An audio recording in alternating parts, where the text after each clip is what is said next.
Join us on GB News, the People's Channel, Britain's news channel.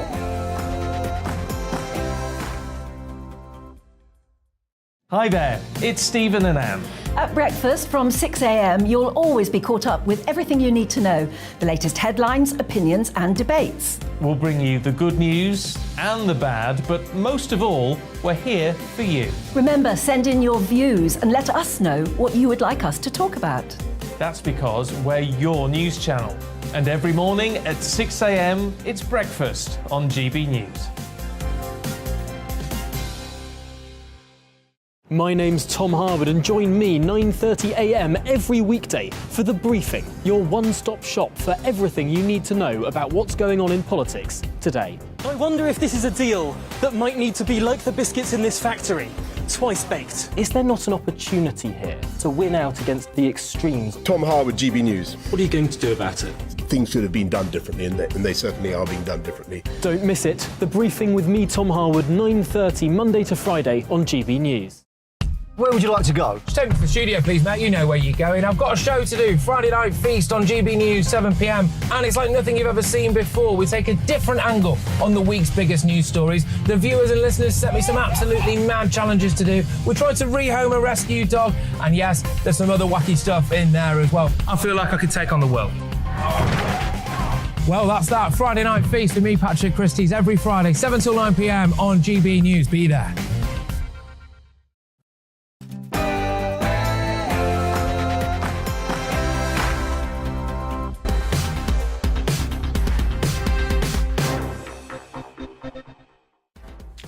Hello there, very warm welcome to Brazier. With me, Mark Longhurst, of course, sitting in for Colin all this week, and coming up this afternoon, plenty of fast-paced news, as ever, from 4 until 6. And in this next hour, the chaos on Britain's railways. 40,000 members of the Rail, Maritime and Transport Union have walked out today in their latest dispute over pay and working conditions. Only 20% of services said to be currently running. And the RMT's General Secretary, Mick Lynch, spoke to GB News outside London Euston earlier today. We've got a threat to jobs. We want a guarantee of no compulsory redundancies. The companies want to make thousands of job cuts. We've got massive changes to our terms and conditions. They want to rip up most of our agreements. Well, the impact's being felt not just by commuters and workers, but also those, of course, heading to major events across the UK, including tonight's second semi-final of the Women's Euros in Milton Keynes. Well, travel editor at The Independent, Simon Calder, will be joining us in a few minutes to give his assessment. And talking of football fever, of course, in Sheffield and indeed across the nation last night, the Lionesses roaring to victory. They've now booked their place in the final of the Women's Euros at Wembley this weekend. More than 9 million people, 9.3 million, I think, tuned in to see England beat Sweden 4-0, and a sellout crowd of almost 40,000 celebrating the historic win at Bramall Lane. We'll be speaking to one fan who was there and will now be heading to Wembley for the final on Sunday. And the Conservative leadership hopeful Liz Truss says that she'll be bringing a 20% reduction in murders, other violence and burglaries within 2 years, if, of course, she's given the keys to number 10. Well, those comments come as Home Office figures suggest the government's pledge to recruit some 20,000 police officers in England and Wales by next March might be unachievable. We'll have reaction from the Police and Crime Commissioner for Hampshire. Also joining us for the next 2 hours, an old friend. Well, I say old. It's not that old. The consultant editor of the Daily Mail, Andrew Pearce, welcome. Lovely to have you. Thanks for being with us this afternoon. First, though, let's get the latest news headlines with Bethany.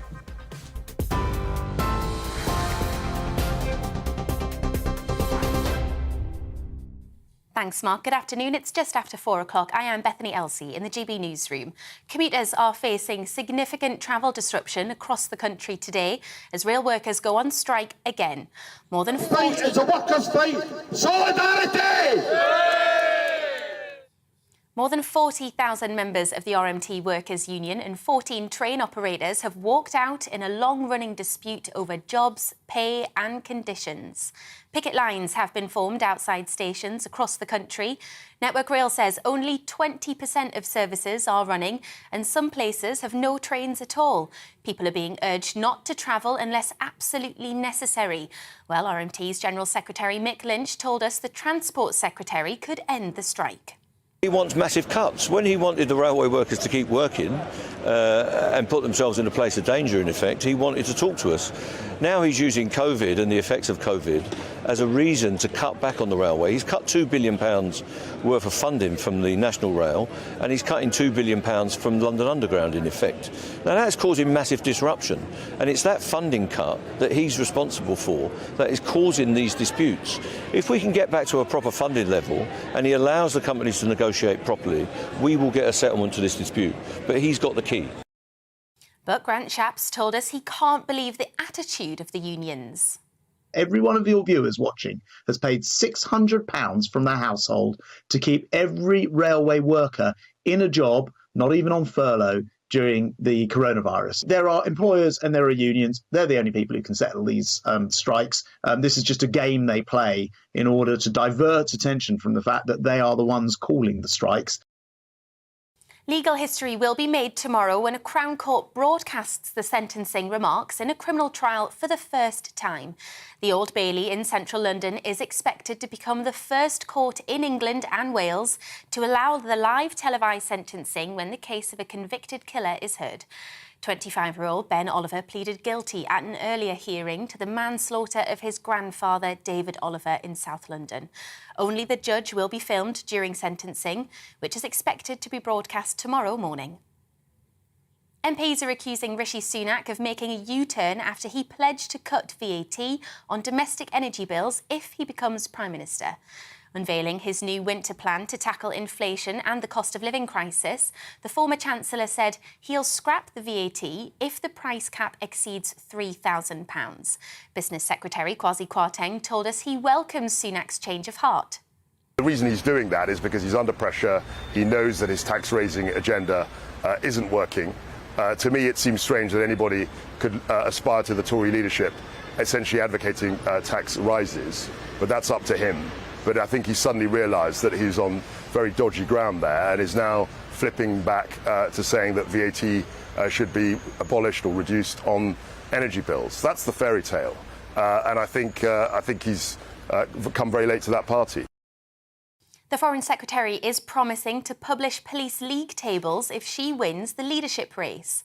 Liz Truss will also ask forces to cut crime by 20% and, as she says, to spend their time investigating real crimes, not Twitter rows and hurt feelings. Ms Truss said her government would make sure homicides, serious violence and neighbourhood crime are all reduced by a fifth by the end of this Parliament. And England are through to the Women's Euro 2022 final after beating Sweden 4-0 at Bramall Lane. Beth Mead, Lucy Bronze, Alessia Russo and Fran Kirby all scored.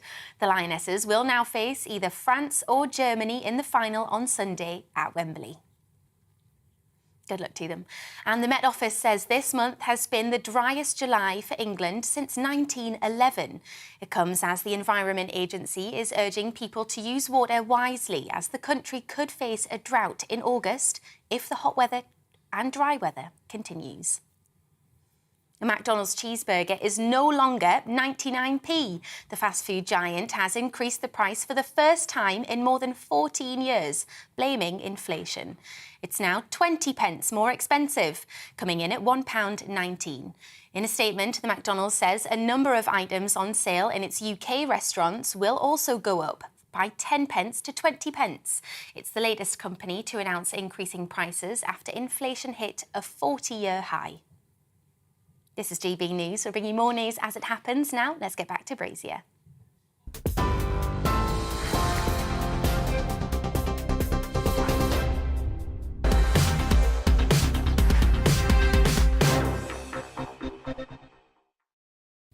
Bethany, thanks very much indeed for that. Now, you're watching Brazier with me, Mark Longhurst sitting in for Colin all this week, of course. But this is GB News on TV, online and digital radio, wherever you are. Now, Britain's railways thrown into chaos yet again today. Only 20% of services running, we're being told. Around 40,000 members of the National Union of Rail, Maritime and Transport Workers walking out in their dispute over pay and working conditions. Well, picket lines were set up across the country. And the disruption won't be short-lived, it seems. Members of ASLIF, the other union, will be walking out on Saturday, bringing planned disruption to the rail network. The impact not only affecting those working people and commuters, but those looking to get to high-profile events across the UK. The Women's Euro 2022 semi-final in Milton Keynes this evening between France and Germany. Then there's the opening ceremony of the Commonwealth Games in Birmingham tomorrow. Thousands of people trying to head to the city and again throughout the next 2 weeks as well.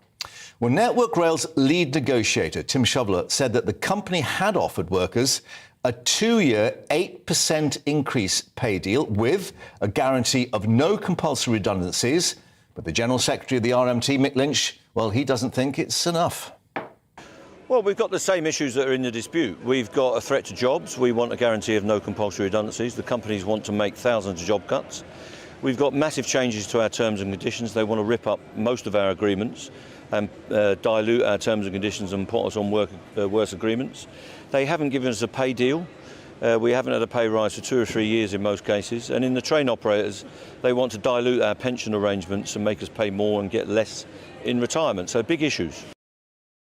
Mick Lynch speaking to us a little earlier at Euston. Well, the travel editor of The Independent, Simon Calder, is joining us now. And Simon, you're getting as used to these as all the commuters as well. What's the sort of picture you've formed today? Because it's not just the rail companies, of course, it's Network Rail as well that look after all the signalling and so on. Yes, Mark, and that is...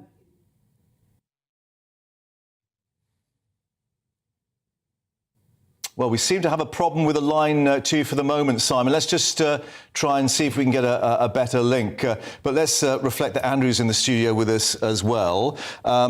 Presumably didn't get you by rail today. No, just as well, because you had to walk. I think this is such a sad day yet again for people trying to go to work, trying to go on holiday. The government has failed in a sense here too, because the Tories said in their 2019 manifesto, they got an 80-seat majority mark, that they would legislate to ensure there would be a minimum level of service if you're in a strike situation in what you would call essential services. Rail services are essential services. You get that in France, Germany, across most of Europe. Critical infrastructure. Exactly. Yeah. And so we could have kept it working. That would have been the law. So at least a third rather than 20%, which we're seeing today. And the government didn't do that. Now, the other thing is, if I think this sounds like quite a good deal from the train operators. 8% over 2 years. Why didn't Mick Lynch from the RMT put it to his members? Because he's on record as saying this is a fight with the Tory government. Yeah. That's what this is really We about. were told that it was put to representatives, some 600 union officials, and not the full membership. I'm not quite certain how that falls within the sort of democratics of union politics. That reminds me of when my dad worked for British Leyland, the basket case of the 1970s, and there'd be a show of hands and he'd say, I'm telling you, son, we voted to stay in, but they said, it's out, brothers, out. And this, if I'm sure, how many people working in the train industry really want to go on strike, losing money? If it had been put to the vote, who knows? The other aspect is, of course, that Mick Lynch quite rightly said, well, you know, we're worried about jobs, but we understand this deal as well, offering no compulsory redundancies. And also, during furlough, there were no compulsory redundancies in the rail industry. There were an awful lot of people in the private sector, Mark, lost their jobs and probably still out of work. So the rail industry was protected by the taxpayer, as Grant Shapps said, what was it, £16 billion? Yeah. But what about that aspect, looking at the other side of the issue? The government is in a bit of limbo at the moment because of, obviously, the leadership race. But it does seem that Grant Shapps has wanted us to step back and let the train operating companies sort this out themselves. Yeah, and they're not. And, look, what can the government do? Would Grant Shapps make it worse? I don't know. But I always thought jaw is better than war. If the government could get involved, they should. And roughly, you know, what's going to be the impact on this politically? Because it looks as if this is going to go on. We've got ASLEF on Saturday, RMT indicating more later in the year, perhaps even into next year. Well, it's a gift for the government here to make it clear that it's not their fault. This is a pretty generous pay offer. We know inflation is running at 9%, probably going to be over 10%. But and we've of course got the difficulty here for Keir Starmer, the Labour leader, who's instructed his MPs and frontbenchers not to go on a picket. Didn't seem to work today. Did not. Sam Tarry, who is the shadow Minister for Transport, on a picket line today in defiance of his leader. And we mustn't forget that Sam Tarry is stepping out with Labour's deputy leader, Angela Rayner, who's probably relishing the discomfort this is causing for Starmer. OK, I think we can talk once more to Simon, who's been getting a better line to us. So we've got you, I think, Simon. Can you hear us? You're sounding absolutely great. I can even hear Andrew, which, as you can imagine, is brightening my afternoon no end. Yeah, I actually agree with quite a lot of what he's saying. He was referring to the British Leyland strikes in the 1970s. This takes me straight back to the 1980s, which I know nobody apart from me can remember. But I'm sensing that the Tory government and the rail unions are kind of in their comfort zone, with the ministers blaming Labour, blaming the union, and the unions thinking, hang on, the railways are effectively run by the government now. They've got an endless credit card. We are going to just keep striking. And it is very, very political, with Grant Shapps calling this Labour's strike, as Andrew mentioned. The fact that you've got a shadow transport minister on the picket lines kind of completes the 1980s picture. The trouble is, you've got millions of passengers stuck in the middle with ridiculous things like the last southbound train from Edinburgh to London left at 12:30 in the afternoon. It's just doing nobody any favours. We're stuck in the middle, and frankly, we're fed up. Does Grant Shapps have a point, though, when he's pointing to these separate rail companies? Because, of course, passenger numbers, conditions, and indeed the money that's coming through the ticket barriers, very different according to which part of Britain you're in. And yet they're trying to get this national pay deal. But they're doing that because effectively we've renationalised the railways. Yes, they are outsourced to various train operators, some of them run by the public sector, such as LNER and Northern, some of them run by overseas companies. But basically, the government stipulates exactly what they're going to run, which is why the RMT union says, we're not actually negotiating with nearly 20 different train operators. We're really negotiating with Grant Shapps and the Department of Transport. We know he's got loads of cash. We know that they can't afford to have the country shut down. So therefore, we know we're going to get that money. But I tell you, can I just bring out one element of this, which I don't think there's enough attention paid to? He keeps mentioning, we don't want our terms and conditions changed. What he means by that, if I may, is that there are all kinds of arcane working practices which everybody knows has to be modernised if the railways are going to have a chance of staying in the 21st century. And for each of those, the union is going to extract a percentage. And so, for example, lots and lots of people have given up paper tickets completely. And they've just used their mobile, and that's absolutely fine. But would you believe that train guards who inspect tickets, for instance, on Northern, negotiated a deal where every ticket they scan, they get 2 pence. That's the sort of deal that they love, because it means that they're getting more money for their members for doing something which, hang on, I thought your job was to check tickets. And whether it's easier actually scanning a ticket, it is punching a hole in the flipping thing. And of course, we were told that the guard's job was to look after safety. That was one of the arguments. However, we'll let you get back to your cappuccino. Thanks for joining us, and hope you get home safely. Thanks very much indeed. Well, this is going to be one of the knotty problems, of course, for a new government, and this second head-to-head debate between the two Tory leadership hopefuls and prime ministerial hopefuls, let's not forget, was cut short last night. Presenter Kate McCann collapsed on stage during the debate. Thankfully, though, she's said to be doing well today. The two candidates, Rishi Sunak and Liz Truss, battling to be the next Prime Minister, clashed over the NHS, the energy crisis and tax. Liz Truss accused the former Chancellor of being morally wrong over his planned hikes in national insurance and corporation tax. Today, however, Rishi Sunak seemed to announce a rather surprising U-turn, promising to scrap the 5% VAT currently on energy bills, although only for a year. Well, that's something he reportedly blocked when he was Chancellor in Boris Johnson's cabinet.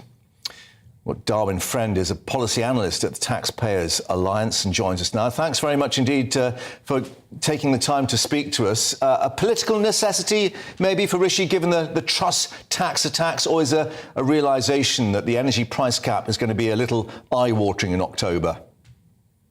Well, thank you very much for having me on the show, firstly. And I think it's right for Rishi to actually look at the cost of living crisis that's happening right now and the energy costs that are rising, with the energy price cap set to go up to over £3,000 in October, and take action. But I don't think that the VAT proposal that he's made today is necessarily the right action, because, as many people understand, VAT is already a very complicated tax, and we already have one of the longest tax systems or tax codes in the world. And so rather than complicating the system further by making the change that he's announced today, I think what he should have gone for is cutting the green levies, which actually would have a real impact on the amount people would be feeling in their pocket at the end of each month. Yeah, I was going to put it to you, actually, that maybe VAT is more flexible than, for instance, taking fuel duty off petrol, because you can alter the rates of VAT. We remember Alistair Darling in a Labour government did it, of course. Yeah, I mean, that is an option. But as I say, I think what we need right now is, we're seeing growth is predicted to be extremely low next year, one of the lowest in the lowest in the G7, one of the lowest in the OECD as well. And I think what we need right now is growth, really. And if we further complicate a tax system, that's not going to encourage growth and investment in our economy. But what will help people right now is, as I say, if the green levies are cut, which make up around about 15% of the standard dual fuel energy bill that households pay, then that will really help people. And when we look at the figures, I believe Rishi's announcement today is set to cost around about £4.3 billion. Well, the main green levies alone raised around about 12 billion last year.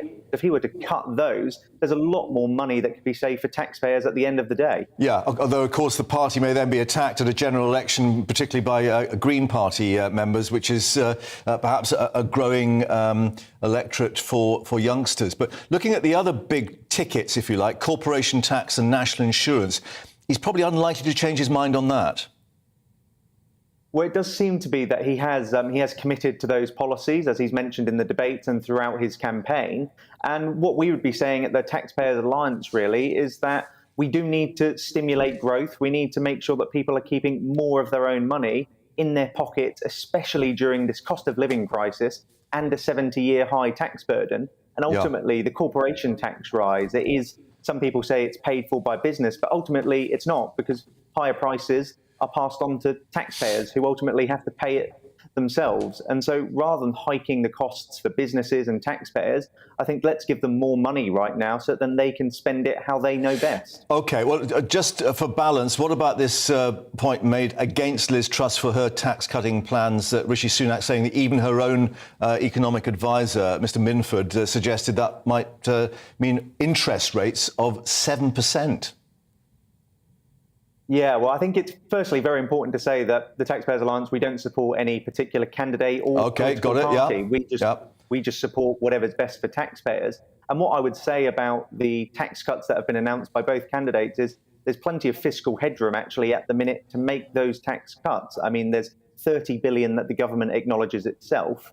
And the Centre for Economic and Business Research last week announced that on top of that, there's another 60 billion because of the higher tax receipts the government has had from freezing income tax thresholds. And so what I would say is now is the time to be bold with tax cuts, because there's a physical headroom there and we need them so that we can get growth going in our economy.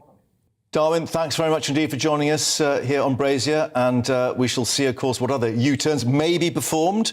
Let's get the view of a sage of previous sort of tax and spend, and I guess the tax issue is really at the heart of the battle between Rishi and I think this was a really significant U-turn by Rishi Sunak, a screeching U-turn. We often use that expression, but it really was a screeching Quasi-Kwarteng indicates as much. Indeed. And because his whole pitch in this leadership campaign has been, you can trust me, I'm a former Chancellor of the Exchequer until a few weeks ago. I did furlough and all the rest of it. I know what I'm talking about. And he derided Liz Truss's tax cuts as fairy tale economics.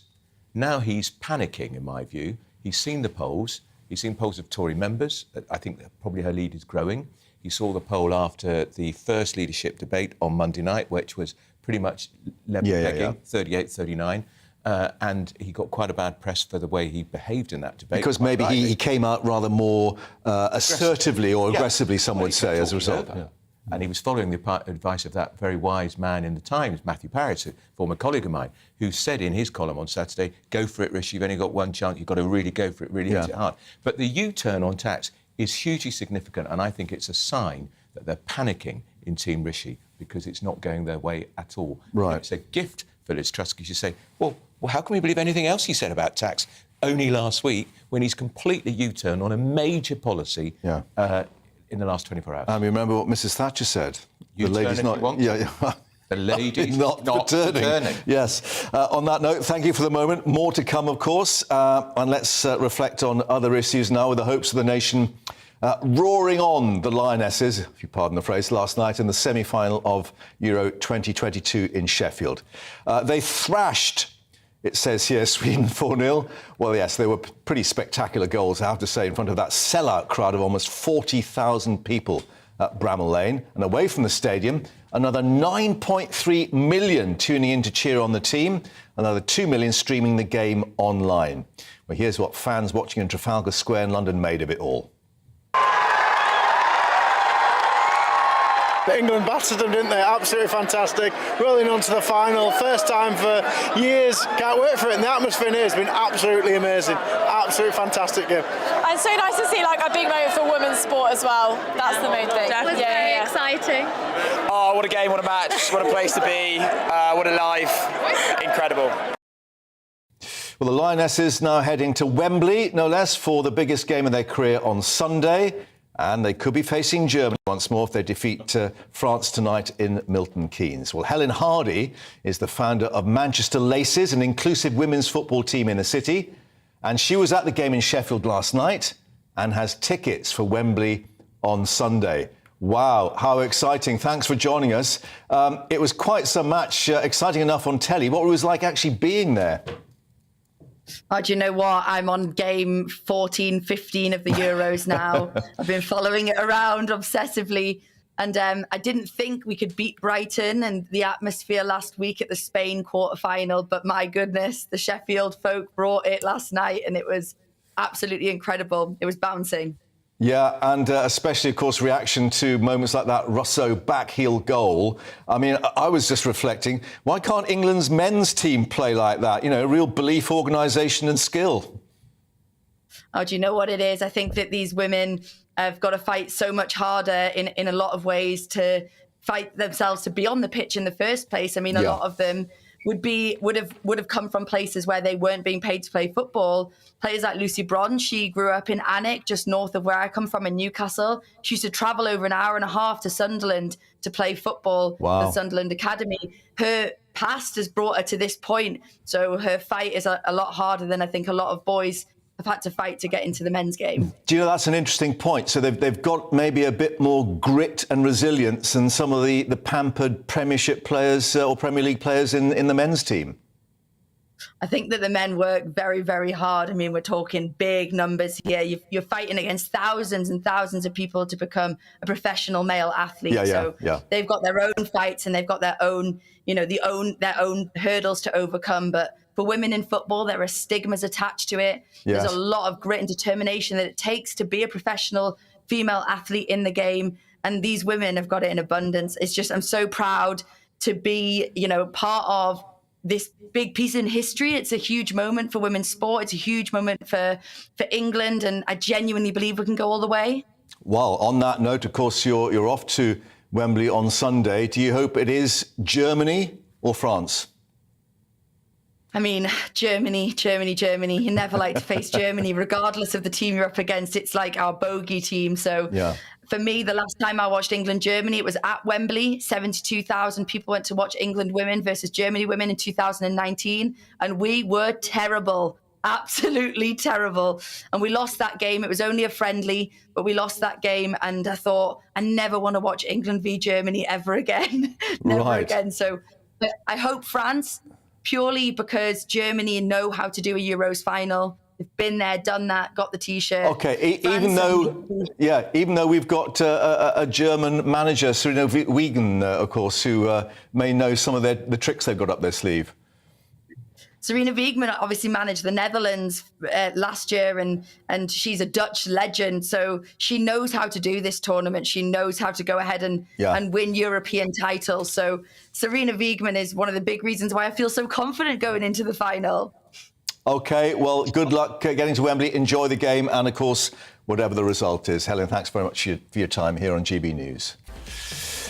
Well, you're watching GB News with me, Mark Longhurst, in for Colin this week. We're on TV, online and digital radio. And coming up, could England be on the verge of a hosepipe ban? Yes, the Met Office warning we've seen the driest July in England since 1911, no less, with just 24% of the rainfall we would usually be expecting at this time of year.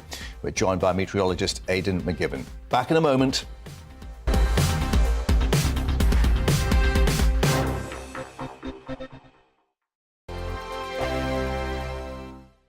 We are GB News. We're right across this great nation. On TV. On radio. On digital. Absolutely everywhere. We don't talk down to you. We embrace all voices with honest and civilised conversation. We are not part of the establishment. We're one of you.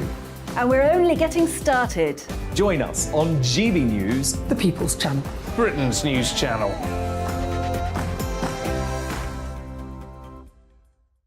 Hi there, it's Stephen and Anne. At breakfast from 6 a.m, you'll always be caught up with everything you need to know, the latest headlines, opinions and debates. We'll bring you the good news and the bad, but most of all, we're here for you. Remember, send in your views and let us know what you would like us to talk about. That's because we're your news channel. And every morning at 6 a.m, it's breakfast on GB News. My name's Tom Harwood, and join me 9:30 a.m. every weekday for The Briefing, your one-stop shop for everything you need to know about what's going on in politics today. I wonder if this is a deal that might need to be like the biscuits in this factory, twice baked. Is there not an opportunity here to win out against the extremes? Tom Harwood, GB News. What are you going to do about it? Things should have been done differently, and they certainly are being done differently. Don't miss it. The Briefing with me, Tom Harwood, 9:30 Monday to Friday on GB News. Where would you like to go? Just take me to the studio, please, mate. You know where you're going. I've got a show to do. Friday Night Feast on GB News, 7 p.m. And it's like nothing you've ever seen before. We take a different angle on the week's biggest news stories. The viewers and listeners set me some absolutely mad challenges to do. We tried to rehome a rescue dog. And yes, there's some other wacky stuff in there as well. I feel like I could take on the world. Well, that's that. Friday Night Feast with me, Patrick Christie's, every Friday, 7 till 9 p.m. on GB News. Be there.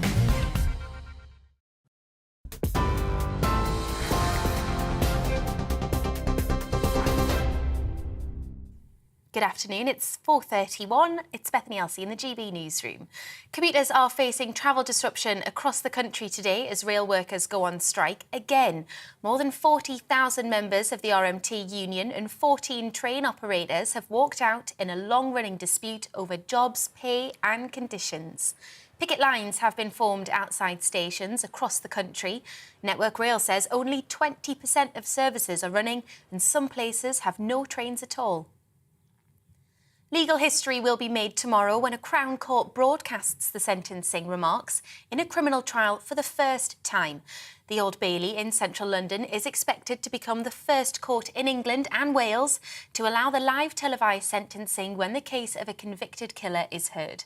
25-year-old Ben Oliver pleaded guilty at an earlier hearing to the manslaughter of his grandfather, David Oliver, in South London. The Met Office says this month has been the driest July for England since 1911. That's 111 years.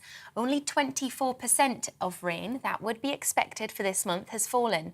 The Environment Agency is urging people to use water wisely as the country could face a drought in August if the hot and dry weather continues.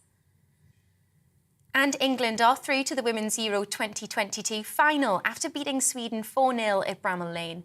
Beth Mead, Lucy Bronze, Alessia Russo and Fran Kirby all scored. The Lionesses will now face either France or Germany in the final on Sunday at Wembley. A McDonald's cheeseburger is no longer 99 pence. The fast food giant has increased the price for the first time in more than 14 years, blaming rising costs and inflation. It's now 20 pence more expensive, coming in at £1.19. McDonald's says a number of items on sale in its UK restaurants will go up by between 10 and 20 pence.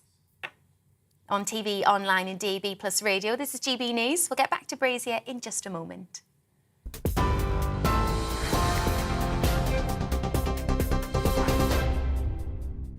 Direct Bullion sponsors the finance report on GB News for gold and silver investment.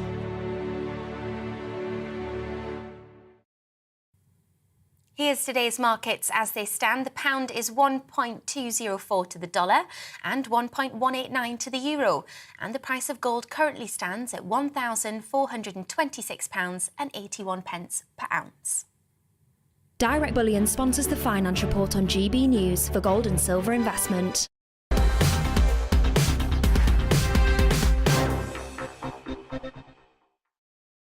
Bethany, thanks very much. You're with me, Mark Longhurst, sitting in for Colin all this week on Brazier. GB News on TV for you, online and, of course, digital radio too. Now, the Met Office says we have seen the driest July in England since 1911.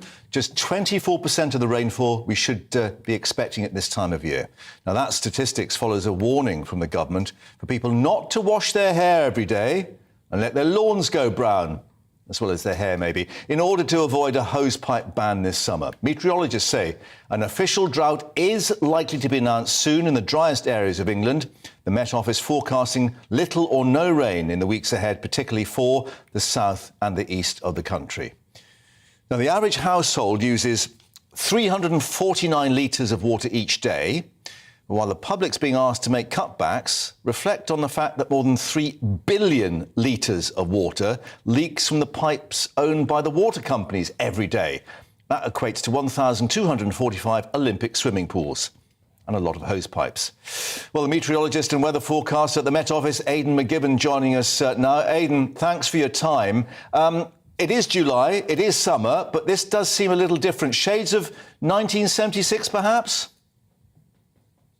Yeah, the grass is looking a little bit different outside the office here, that's for sure.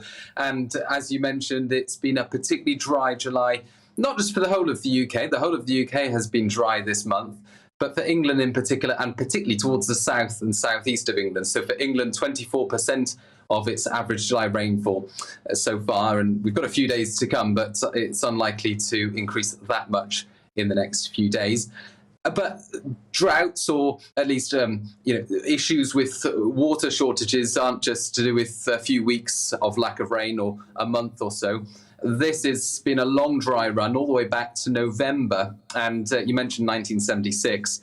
Now, this has been the driest November to June period for the UK, for England, I should say, for England since 1976, and England in particular has been dry during the past 8 months. Right. And for the whole of the UK, every month in the past 8 months has been drier than average, except for February. So, of course, that's meant that our rivers and reservoirs particularly haven't been able to be replenished. So what's been happening? We normally get these bands of low pressure and the rain, of course, coming across the Atlantic, what's described as the sort of waves coming across. Have they been pushed out of the way by a sort of jet stream or something like that? Yeah, something like that.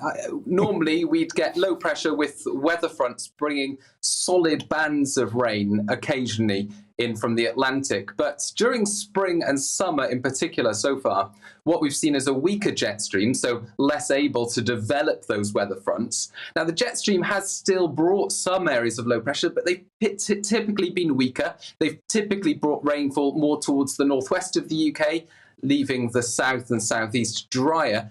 And even when it has rained towards the south and southeast, it's been showers rather than long spells of rain, so less useful wet weather. What about other areas? I mean, should we reflect, parts of Wales, Scotland, Northern Ireland, they're not too badly off in comparison to the south and east? No, there's a rough northwest to southeast gradient across the country in terms of how much rainfall we've seen. And so the north and northwest of Scotland has been about average for the past for the first half of the year so far, and this July as well, the far northwest of Scotland has been about average. But the rest of the UK has been below average, and those water shortages, the rainfall shortage, has been most pronounced towards the southeast of England. Which, of course, may see the drought orders. Well, Aidan, for the moment, thank you very much indeed for bringing us your expert opinion there and advice, of course. Andrew is still with us in the studio, who's just admitted to me that he's given up on the hose pipe. You're using a watering can now, so you're doing your bit at least. Yeah, I think I'm doing my bit. I hope I am. Also, so when you have to shower in the morning, it's a bit cold to begin with. I'm a bit of a lily-livered type, right. You know, don't want to get cold.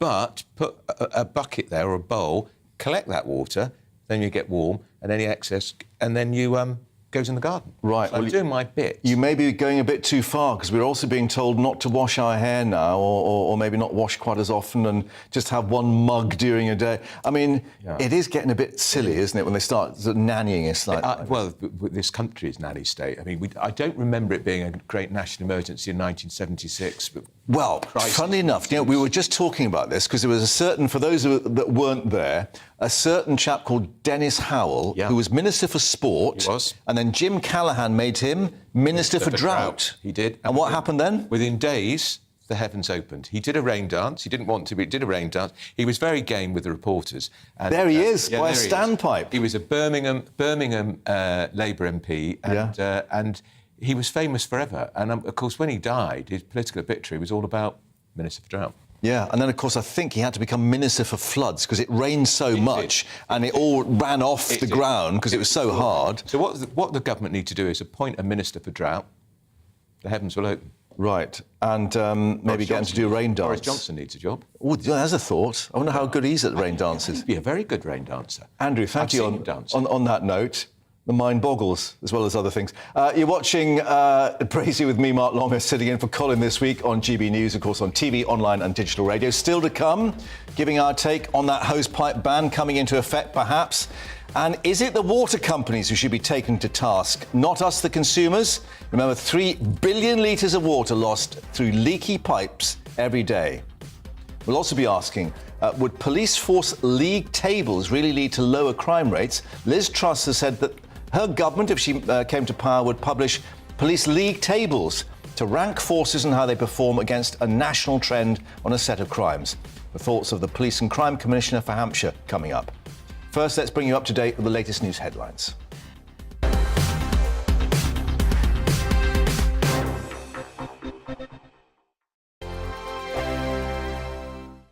We are GB News. We're right across this great nation. On TV, on radio, On digital, absolutely everywhere. we don't talk down to you. We embrace all voices with honest and civilised conversation. We are not part of the establishment. We're one of you. And we're only getting started. Join us on GB News, The People's Channel. Britain's news channel.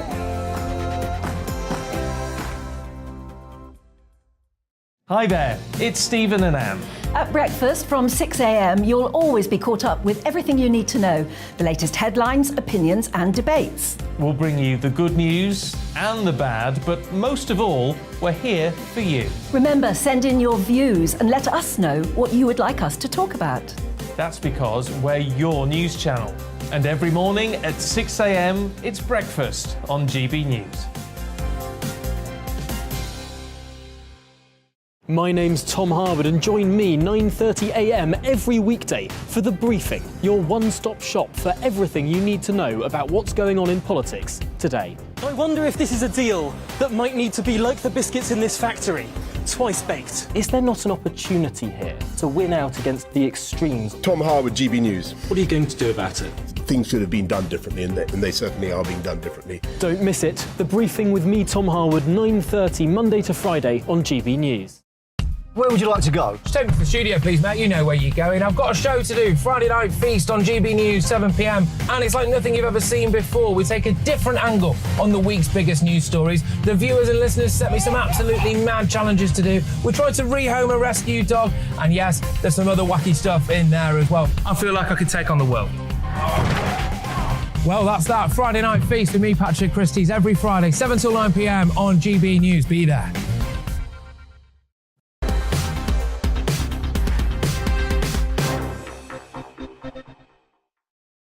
Well, welcome back to Brazier with me, Mark Longhurst, sitting in for Colin this week on GB News, TV, online and digital radio. Now, if you're watching or listening to us with unwashed hair, gazing out at a parched brown lawn and a very dirty car sitting on the driveway, then bravo! You've taken on board the latest advice on how to avoid a looming drought. Nothing official yet, you understand, apart from the Isle of Man on Friday. Yes, you'll have to pack your hose pipes away there. But the water companies are warning that we'll have to forego the bath, have shorter showers, use the same mug all day, apparently, without washing it up. Yes, they are advising that, as the rain keeps staying away. Yes, in sophisticated 21st century Britain, we're facing another crisis because it is summer, it is warm, and it hasn't rained very much. Now, you would think that maybe a bit of basic research would have informed the water companies that it happens quite often in summer, despite jokes about our British weather. They now instead appear to have become the joke themselves. Instead of taking measures to invest in storage or repairing its leaking mains pipes, Southern Water last month instead had to shell out £90 million on court fines after admitting thousands of illegal sewage discharges along the rivers and beaches of Kent, Sussex and Hampshire. The judge in the case at Maidstone Crown Court observed there'd been 168 previous offences and cautions. Yet Southern Water, now one of those companies, already wagging the finger at the consumers, having applied for a drought order against its 2.5 million customers. So no watering gardens, cleaning your car, or anything else refreshing involving taps if they have their way. And definitely don't go swimming in their rivers. So why does it matter? Well, one simple statistic that we've been reflecting on: more than 3 billion litres lost each day by our water companies in leaks. That's enough to fill 1,245 Olympic-sized swimming pools, which, of course, would take quite a lot of hose pipes that would have to be banned. So, where are the regulators in all this? The Quango set up to look after us, the consumers. Well, the Environment Agency has been swimming against the tide. They're the ones that eventually got Southern Water to court over the sewage discharges, but they said that was a hell of a struggle. So what of Ofwat, the industry watchdog? Been a bit quiet over the warnings of a drought, you might reflect, perhaps even sinking beneath the surface. And it was only yesterday that a powerful committee of MPs berated another Quango watchdog, Ofgem, as being, quote, incompetent and negligent in the failure of those electricity companies that has cost us, the taxpayer, more than the 2008 financial crash did, it's estimated. So what to do and who to do it? Well, Labour has ruled out nationalisation as a policy if it comes to power, despite many politicians believing some state control of critical infrastructure is vital. So, as we've been doing with Andrew, let's cast our mind back to 1976, if you can remember that far back. That previous drought crisis that saw standpipes in the streets. And as we've been indicating, Sports Minister Dennis Howell suddenly found himself elevated to the position of Minister of Drought. Prime Minister Sunny Jim Callaghan suggested he might want to do a rain dance to help out. Dennis, an affable Brummie, demurred, but told reporters he was doing his bit by sharing the bath with wife Brenda. Well, whatever happened, it worked. Within days, the heavens opened. So much rainfall, it caused widespread problems, and Dennis became known as Minister of Floods. So I think we've got the answer. Those hopefuls for number 10, Rishi and Liz, should be ordered to perform the rain dance in the next television tussle, but at least keep themselves to themselves who they share their bath with. Splish splash.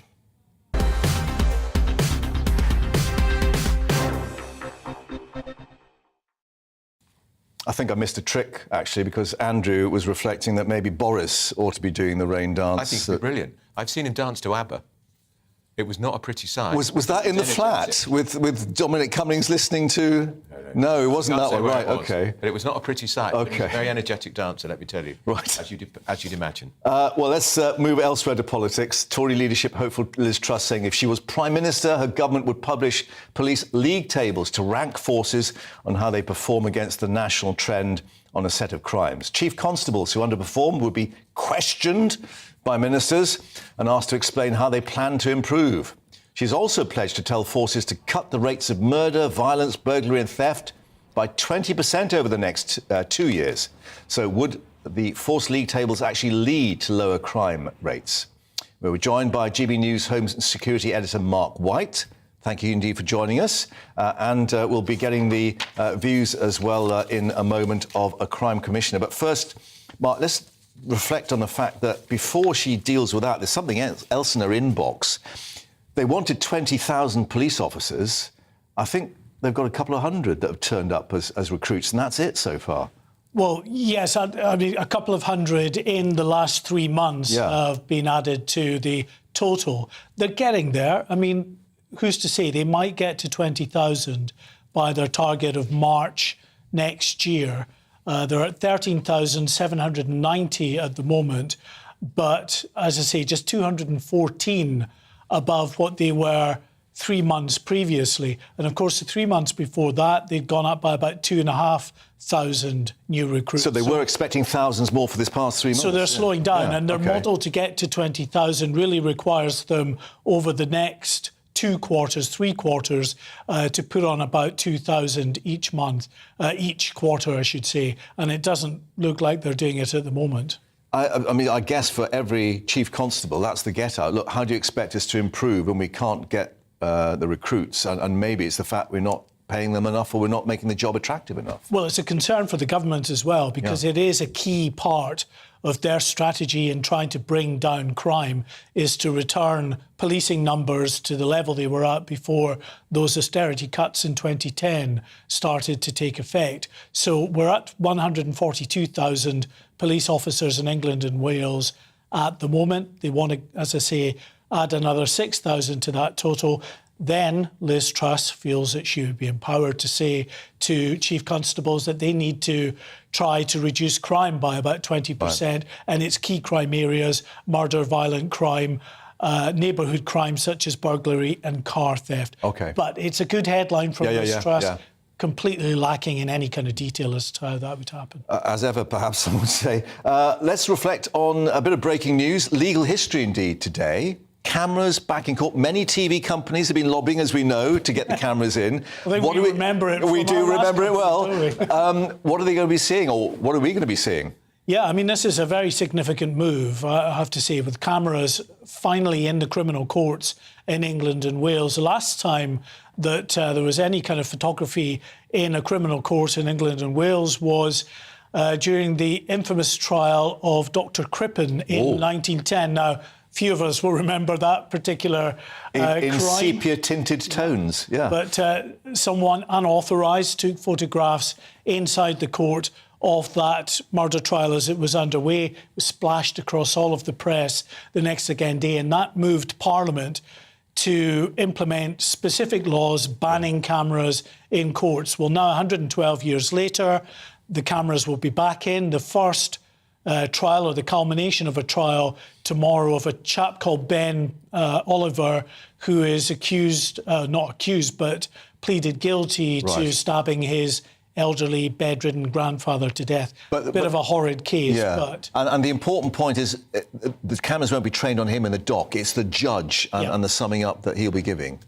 Clearly, broadcasters, I'm sure, would love for entire trials to be... As we see in America, for instance, That might happen one day, probably way after we've left this mortal coil. But I think as far as the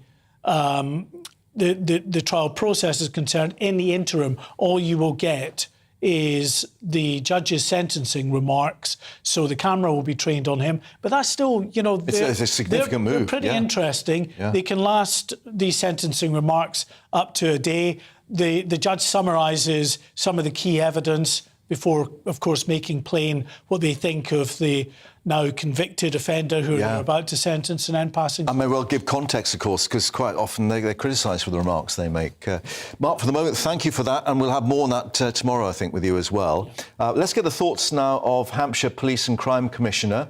Donna Jones is joining us down in Hampshire. Donna, thanks for your time. We'll go back to what Liz Truss is hoping to introduce if she becomes Prime Minister. I mean, what's your reaction to, yet again, the sort of political intervention in crime matters? Well, I mean, it's been interesting to hear from both Liz and Rishi over the last commissioners met with Liz Truss on Monday morning and with Rishi today. Some interesting things coming out from Liz. She obviously is committed to fighting law and order. That is a good thing. She is committed to trying to get those 20,000 over the line, as we all are. And I was listening to Mark's comments there. My force, for example, are going to overshoot our target. So really the reason there is this slowdown is because the Met are not recruiting at the level they should be. And so that, for us is an opportunity to shine here in Hampshire and the Isle of Wight. We're going to overshoot our target by 102 police officers. Many other forces across the country are going to do the same to get to that golden number of 20,000. What I want to know from both of them is, are they committed to uplift Mark II? Are we going to go above and beyond the 20,000? In terms of political intervention, I'm not so keen on the Home Secretary summoning chief constables to the National Policing Board. I've attended every National Policing Board for the last 18 months nearly now. So I've sat around that table with Priti Patel, with Martin Hewitt, the chair of the NPCC, with the Met, with Cressida, and then with Stephen House when he was in his interim role. And I know the flow, the pace, and what goes on at those meetings. Do I think it's right that the Home Secretary, under Liz Truss's plans, is able to directly summons a chief constable there if they're underperforming? Well, I would think that they would, if it was my chief constable, for example, that they might come and talk to me first. That's my job, is to be holding the chief constable to account. And perhaps if we're both not doing what we should be doing, then summonsing to the National Policing Board, perhaps. But I'm not so keen on that one. I'm not overly keen on the league tables either. I think they often drive the wrong types of behaviours. Yeah. But what I do support very much, what Liz is trying to get at, is driving down crime, which is incredibly important. But let me ask you about those tables and targets, because, of course, the counterpoint made by many chief constables is, look, you can't compare Devon and Cornwall with Manchester or Hampshire with some other sort of urban conurbation. They've got different policing needs, different crimes, and therefore handle things in a different way. Yeah, that's absolutely right. And if you took a snapshot, for example, of Devon and Cornwall, it's a great example to use. Say Q2, for example, and you looked at their crime results, they would appear to spike enormously because they do have a spike in crime over the summer months because they have thousands upon thousands, millions of people actually that go to Devon and Cornwall on holiday. So you do get more sexual assaults, you do get more robberies, you do get more violent, fights and things like that, which often include alcohol. So yeah, you're right. It's apples and pears. I think that, comparing certain forces, Manchester, for example, to Suffolk, Norfolk, some of those smaller, very rural areas, you just can't do that in policing. One size does not fit all. We know that. OK, Donna, thank you very much indeed for your time today. And, of course, we'll see what emerges and, indeed, who will be the new Home Secretary as well. Thanks very much for your time. Andrew, listening to that as well. I mean, we should also reflect that, crime, being tough on crime, always red meat, as a phrase is now being used for Tory voters. Yeah, and look, they've got to get these police numbers right. That's all been on the Priti Patel's watch, the Home Secretary. By the way, she hasn't come out yet for a candidate. But and I'm always sceptical about these league tables. And as Mark was saying, not much detail to them. I just think what people watching this programme want, and people who read my newspaper want, is them to get back to bread and butter issues. Don't ignore it when people get burgled. It's a really distressing thing to happen to. Yeah. And so often, the police don't investigate because they think there's no point and they're not interested. And you're lucky if you can get a call. And is that because, they have to hit targets and some of these cases are so difficult to actually solve them? So they go off and do the stuff that's much easier. Easier and tick the box. And they don't think car crime matters. It matters a lot to people. Yeah. And so neighbourhood policing is really important. And Bobby's on the beat, yeah. What are they? Yeah. I just about remember. Hello. Thank you. Now, the Commonwealth Games will be officially opening in Birmingham tomorrow after the arrival of the Queen's baton today. The opening ceremony marking the start of the Games, which will take place across some 11 days and see household names and rising stars, both representing 72 nations and territories, competing across 19 different sports. Well, David Grady is the Chief Financial Officer for Birmingham 2022 Commonwealth Games, joining us now. Thank you very much, David, for taking the time. I know you must be a very busy chap at the moment. How is things shaping up? Everything ready? Yeah, of course. Things are ready for tomorrow night. We're looking forward to welcoming the eyes of the world to Birmingham for kick-off tomorrow at 8 o'clock. And obviously, it's a huge investment, financially and otherwise, to get these things up and running. But what's the payoff for you? I mean, remember the legacy, of course, of the Olympics for East London. Are you hoping for the same there in Birmingham? clearly, when government authorities put money into an event like this, they were expecting a payoff, and sort of the work that goes into defining those legacy programs is significant. We are looking forward to leaving this city in much better shape than before the games arrived. I'm just reflecting on the area where the stadium itself is. I mean, I gather that was, pretty bad shape for many years, and I guess you get the sort of urban regeneration going on now. So there's a huge amount of urban regeneration that the City Council has undertaken as part of the Games. The initial plans pre-COVID were that the Athletes' Village would be up in Perry Bar. Unfortunately, due to sort of COVID delays, we weren't able to use that development for the Athletes' Village. But that doesn't mean the development hasn't gone ahead and the area hasn't been regenerated. It actually has, and it looks absolutely stunning. In fact, I now get questions about why we're not using it for the Games. Of course, it wouldn't quite have been ready, but the council have done a fabulous job in keeping that development going over the COVID period. And the residents of the local area will be hugely the beneficiaries of that development post-Games. What about transport? Because obviously that's a great demand to get people to and fro safely and quickly. We've got the rail strike today, of course, so many won't be able to see the baton being actually delivered. So the good news in Birmingham and West Midlands is that it's a well-connected region.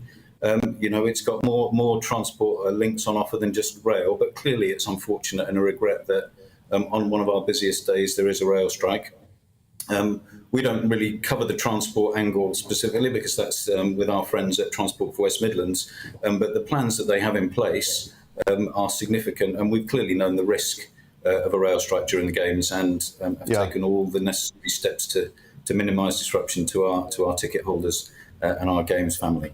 OK, and I have to ask you, what are you looking forward to? I mean, I'm looking forward maybe to that men's sprint relay team and see what they can do, but what's going to be your highlight? Well, I think everyone's familiar with the performance of home nation athletes over in Oregon in the last couple of weeks. There's been some spectacular stuff. Of course, they won't all be on the same team in Birmingham next week as they represent the home nations. I think my favourite, given that she just missed out so narrowly last time, I'm hoping Keely is in good shape for the 800 metres. Next week. Great. David, thank you very much, and we wish you well for the coming 11 days or so, or fortnight, and that everything goes smoothly for you. Thanks very much indeed. You're watching Brazier with me, Mark Longhurst, in for Colin on GB News, on TV, online and digital radio. Lots still to come this hour. Don't go anywhere. We'll be back with you.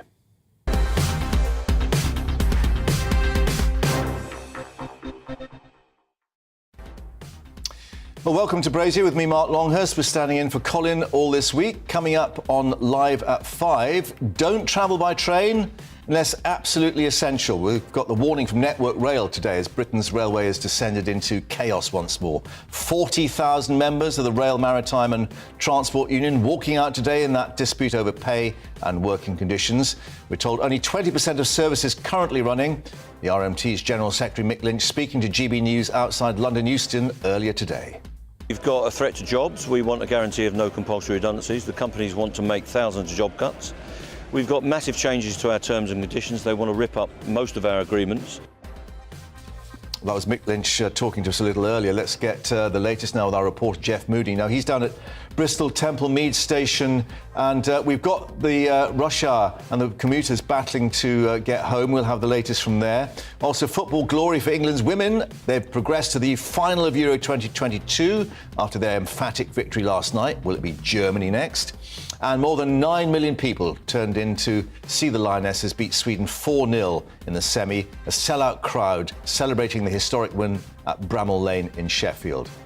Well, football broadcaster Aidan McGee will be looking back on this historic night and what we may expect from that final at Wembley on Sunday.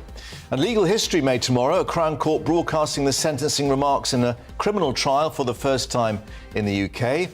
But is it the right thing to do? We'll be asking barrister Chris Daw of his view. Also joining us, the consultant editor of the Daily Mail, Andrew Pearce. With us for the next hour, whether he likes it or not. Of course he'll like it. Of course, lovely to have you here as ever. First, the latest news headlines with Bethany.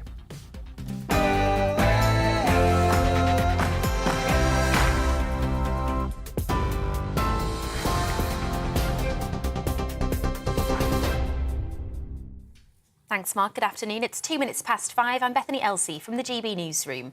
Commuters are facing significant travel disruption across the country today as rail workers go on strike again. Our fight is a workers' fight. Solidarity!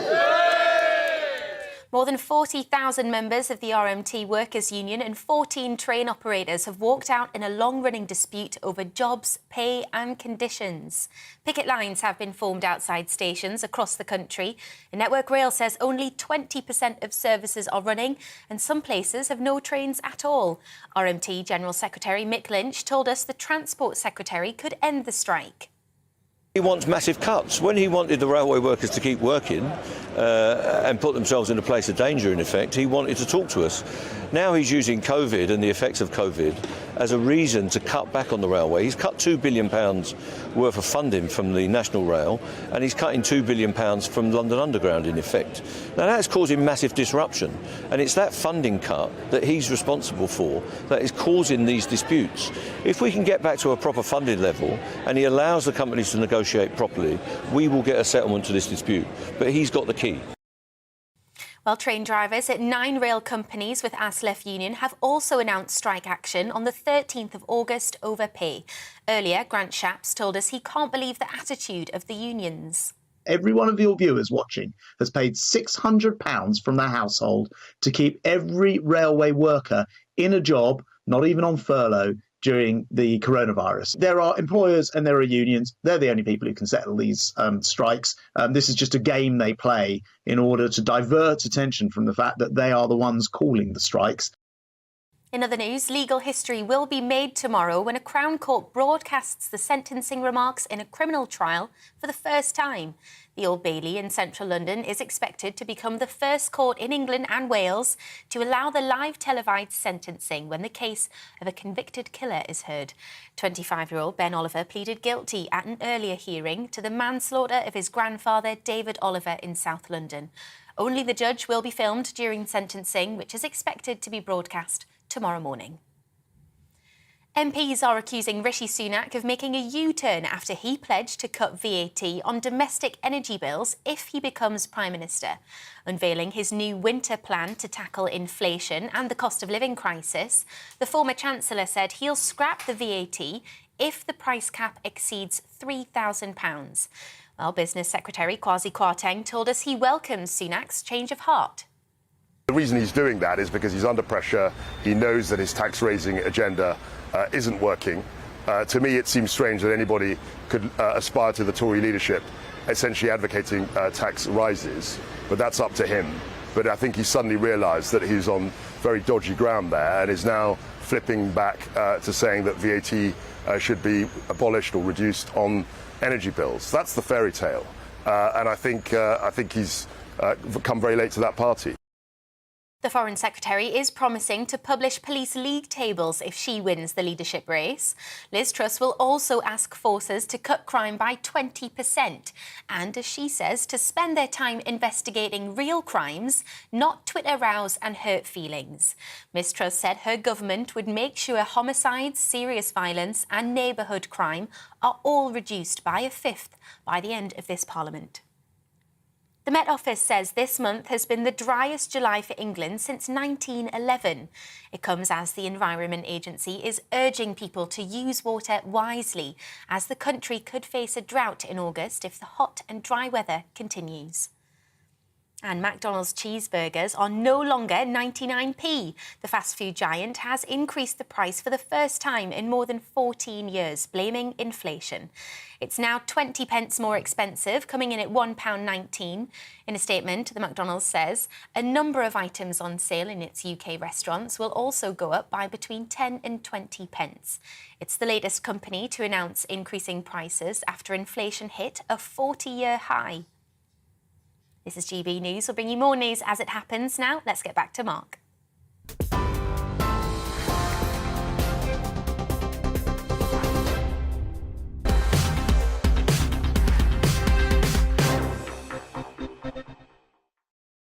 Bethany, thanks very much indeed for that. You're watching Brazier with me, Mark Longhurst, in for Colin all this week. And you're watching and listening to GB News on TV, online, and let's remind you, digital radio too. Now, the chaos on Britain's railways this rush hour, around 40,000 members, remember, of the National Union of Rail, Maritime and Transport Workers walking out in their dispute over pay and working conditions.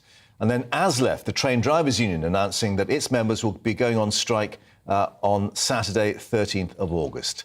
Today, as commuters try to head home after a long day's work, there'll be little or no services running. Across the day, Network Rail saying only 20% of journeys indeed have taken place. That's 1 in 5 trains and old money. Well, the picket lines have also been set up across the country. Network Rail's lead negotiator, Tim Shovel, is saying the company had offered workers a 2-year 8% pay deal with a guarantee of no compulsory redundancies, but the General Secretary of the RMT, Mick Lynch, didn't think that was enough.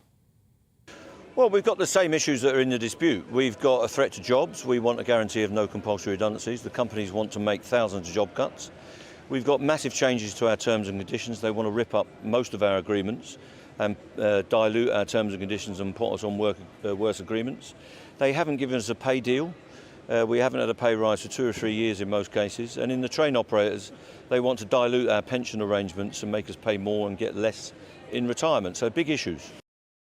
Mick Lynch talking to GB News a little earlier at Euston. Well, GB News South of West of England reporter Jeff Moody at Bristol Temple Meads for this evening. Jeff, just gone 5, everyone trying to head home. Are they going to have any luck with GWR services there? 20% of them are, to be honest. 20% of the trains have been running as normal from Bristol Temple Meads, but crucially, nothing to Cornwall. If you're in Cornwall, in terms of rail, you're completely cut off from the rest of the country today. They're saying that there is no way, they're not even going to be running replacement bus services either. Well, Network Rail has apologised and saying they're doing the very best they can today. I'm here, as you can hear, on the picket line, the RMT picket line. Now, the government has described these people today as very militant unionists conducting a completely unnecessary strike. Well, earlier today I spoke to Nikki Hughes from Network Rail and I asked her if that's how she sees it. Well, firstly, let me apologise to everybody that has been disrupted by the industrial action today. We are working very hard to reach a deal with the RMT and we urge them to come back around the table so that we can do a deal on pay, but also a deal to modernise the rail network for the UK as a whole. On Saturday you have a strike by ASLEF, and ASLEF are striking a number of train operators, drivers across the country. So a number of train operators won't be running train services because their drivers are striking. So again, passengers will sadly be disrupted, and we expect that disruption to run into Sunday as well. Well, the RMT has been out and about here on the picket line for most of the day. People are tooting their horns as they go past in support of the RMT. I spoke to them earlier on today and I asked them what this is about. And they said to me, it's not just about the railways. It's about all workers across all sectors. It's time that workers stood together and demanded that we're treated fairly with regards to safety in the workplace, with regards to fair pay in the workplace, and that's not just for railway workers, that's for everybody, for cleaners, for shop workers. If you raise the bar for one, you raise it for all. This isn't a race to the bottom. We don't work our way out of the working class, we raise up the working class, and that's exactly what we are doing now. Well, there's another strike planned for Saturday, and we've heard in the last half an hour or so another strike for the 13th of August too. Those strikes are from ASLEF, so this time it's the train drivers themselves that are on strike, and that promises even more disruption than we're seeing today. Jeff, down at Bristol at Temple Meads, thanks very much and good luck getting home. Thank you for your time. Now, a medical emergency cut short the second head-to-head debate between the two Tory leadership hopefuls last night after presenter Kate McCann collapsed on stage. Thankfully, she is now said to be doing well. Well, the two candidates, Rishi Sunak and Liz Truss, who you may be forgiven for thinking were on opposite sides of the House with those debates, are battling to be our next Prime Minister too, of course. They once again clashed over the NHS, the energy crisis and, yes, tax. Well, today, Rishi Sunak seemed to announce a rather surprising U-turn, promising to scrap the 5% VAT on energy bills, although only for a year. Now, it's something he reportedly blocked while Chancellor in Boris Johnson's cabinet. Joining us now is political commentator Tim Montgomery. Tim, has the politics got to him, or is he suddenly realising that that price cap in October is going to be rather high than he originally estimated? Well, Mark, to be honest, I think he thinks he was losing. You know, all the opinion polls suggest that his trust. Oh, Tim, we've lost you for the moment. Let's try and get a better line to you. But Andrew's here with us in the studio as well. And I think it was screeching U-turn it was described by... And Kwasi Kwarteng came out today to say, well, you know, Liz Truss was trying to get him to do this, and Boris Johnson was trying to get him to do this. And Liz Truss also in Cabinet was one of those who argued very strongly against the national insurance rise, which he insisted on, and mocked her for the idea that there should be more borrowing. And VAT, she was in favour of it. Boris Johnson wanted it. He argued against it because he said it means people who've got a lot of money get the same cut in fuel. But it's an immediate hit, £165, it will chop off people's bill.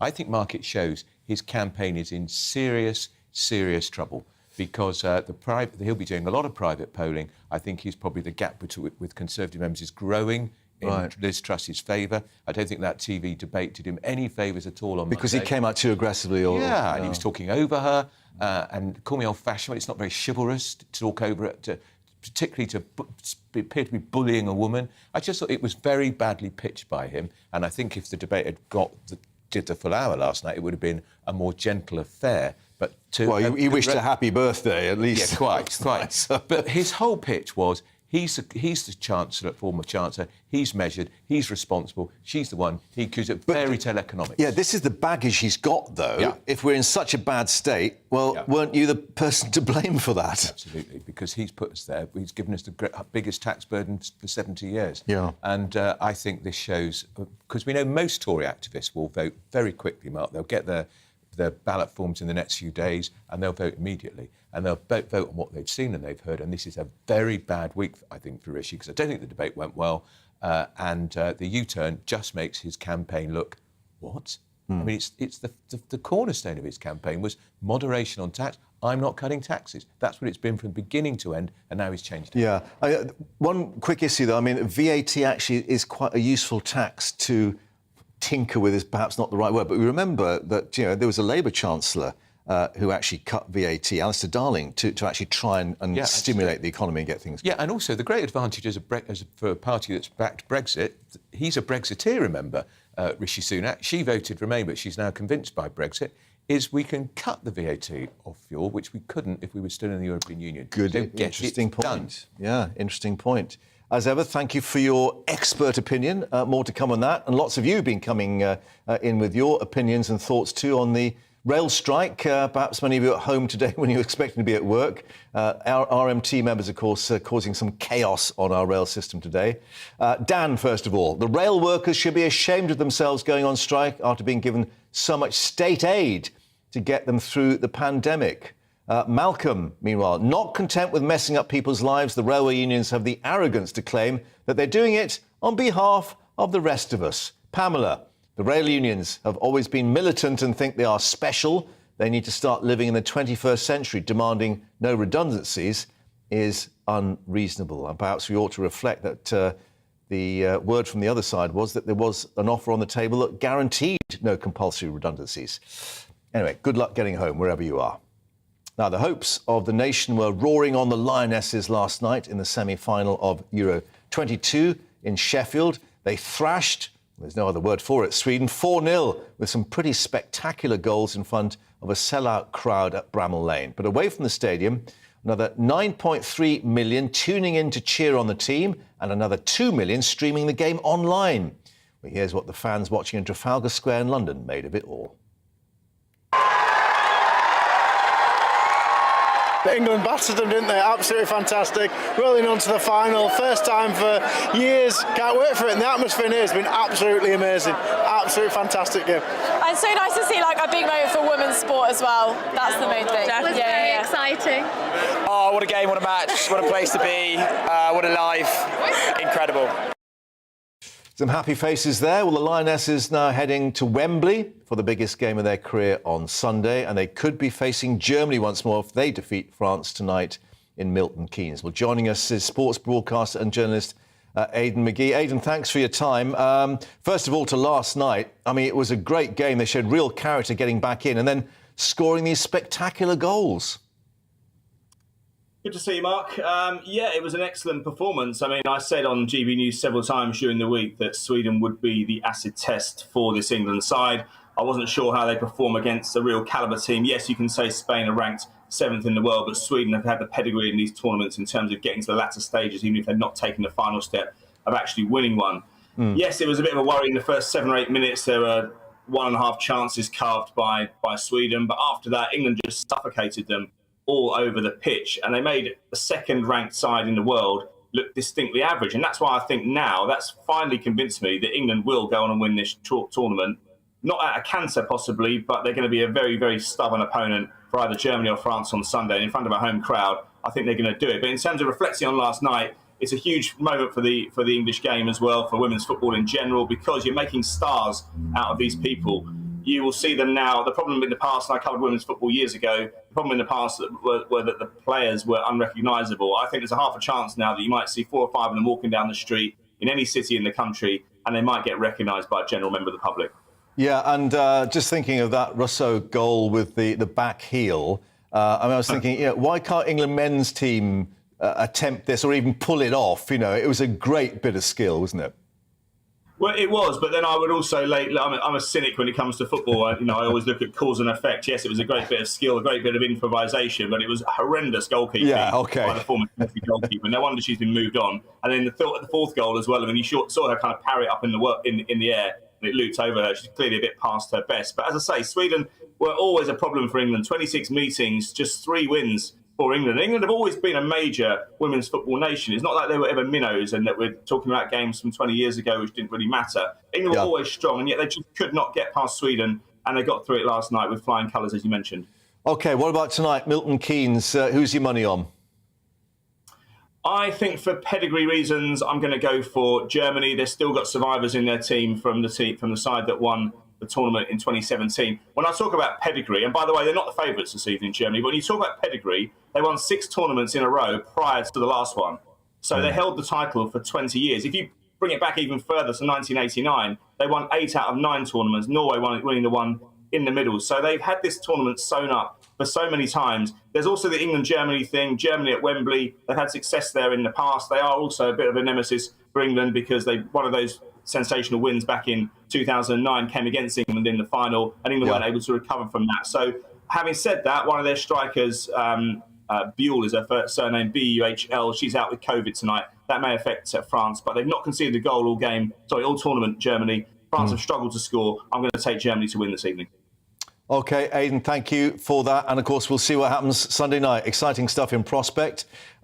Andrew was, I think, watching out of the corner of his eye last night, because you were at a dinner party, as you often do.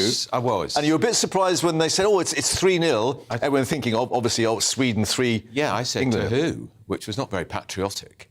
And I was sort of shouted down. Of course it was to win. And then there was a minor roar, put in a 4th one. Now, I watched the final of the Euros last year when we played Italy. Was it last year? Yeah, because it was delayed, yeah. And as I was walking home from a friend's house where we watched it, my partner said, do we have to watch another football match again? I said, no, because we haven't been in a World Cup final for 50 or 60 years. It'll be another 50 or 60 years. How wrong I am. Final on Sunday. I'm going to watch it. And, of course, it could be Germany at Wembley. Beat them. Which, goes beyond... 1966 and all that. You couldn't make it up, could you? I hope it is Germany. Yeah. And although it'd be quite nice to put one over on Macron. Well, it's true. There is that. However, in the interests of international statesmen, Serena Wiesmann is a German she's our coach. There's that. Perhaps that's why we're doing so well. Yeah. Because, we are the surprise package, I gather, in this tournament. I don't think people thought we'd perhaps get to the final. Yeah. But she's clearly a very good manager and very good motivator. But 4-0, wow, pretty good. Yeah. So let's just hope it doesn't go to penalties, unless the women have conquered. Well, they might be slightly better than the men. They've been slightly better at scoring goals so far. I could have scored one of those penalties last time. Didn't we put 2 players on the pitch who hadn't been on the pitch for a whole game to take the penalty. Keeps them guessing, doesn't it? Andrew, thank you for that. We'll see what happens Sunday. Obviously very good. You're watching Brazier with me, Mark Longhurst, in for Colin this week on GB News, on TV, online and digital radio. Coming up, the Commonwealth Games. They're coming home too for the first time in 2 decades. Birmingham preparing to host the event from this weekend. We'll have a preview ahead of tomorrow's opening ceremony. Also, the introduction of TV cameras in court. Legal history to be made tomorrow. Sentencing filmed for the first time in the UK. Let's take a look now at the very dry weather. Hello, I'm Aidan McGivern from the Met Office. Most places are seeing a dry afternoon, apart from a few showers here and there. It is largely fine, but it is increasingly cloudy at the same time. High pressure at the moment is centred over the UK, so mostly fine and settled and with light winds as well. But there are a few complexities surrounding that high. For starters, we do have the cloud building, and that cloud giving 1 or 2 showers across central and southern areas, more especially northern Scotland during the rest of the day. And then as we head into the evening, a thicker area of cloud will form across the Midlands into North Wales, and that will give some rain before moving north into northern England, as well as parts of Northern Ireland. With the cloudier skies, it's not going to be as fresh as last night, but still temperatures in some clearer spots dipping close to the single figures. And then we start off with plenty of bright weather in the south and the north, but in between for northern England and then eventually southern Scotland, the cloud moves north. We'll see those showers also occurring, and then they'll increasingly affect central and northern Scotland later, whilst England and Wales dry out by the afternoon. Northern Ireland also seeing drier weather after early rain and some brighter weather, some sunshine coming through. A warm afternoon to come for many, temperatures in the mid-20s in the south, high teens, low 20s further north. Into the evening then, and it looks like there'll be further cloud and sporadic bursts of rain affecting northern England, southern Scotland, and perhaps later parts of the West Midlands. Temperatures on the whole staying up around 15 or 16 Celsius in the south, 13, 14 for Scotland and Northern Ireland, but a bit cooler in a few sheltered spots. Friday begins with areas of cloud across central zones. Showers start to develop in the east and eventually the north as well. Saturday and Sunday will see some changeable weather in the north, turning hotter in the south.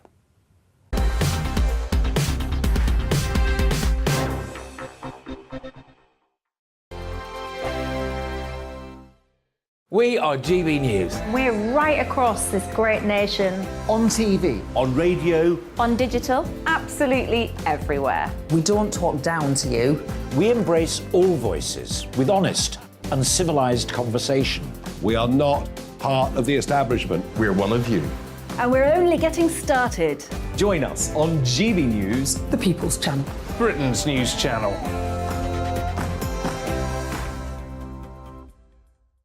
Hi there, it's Stephen and Anne. At breakfast from 6 a.m, you'll always be caught up with everything you need to know, the latest headlines, opinions and debates. We'll bring you the good news and the bad, but most of all, we're here for you. Remember, send in your views and let us know what you would like us to talk about. That's because we're your news channel. And every morning at 6 a.m, it's breakfast on GB News. My name's Tom Harwood, and join me 9:30 a.m. every weekday for The Briefing, your one-stop shop for everything you need to know about what's going on in politics today. I wonder if this is a deal that might need to be like the biscuits in this factory, twice baked. Is there not an opportunity here to win out against the extremes? Tom Harwood, GB News. What are you going to do about it? Things should have been done differently, and they certainly are being done differently. Don't miss it. The Briefing with me, Tom Harwood, 9:30 Monday to Friday on GB News.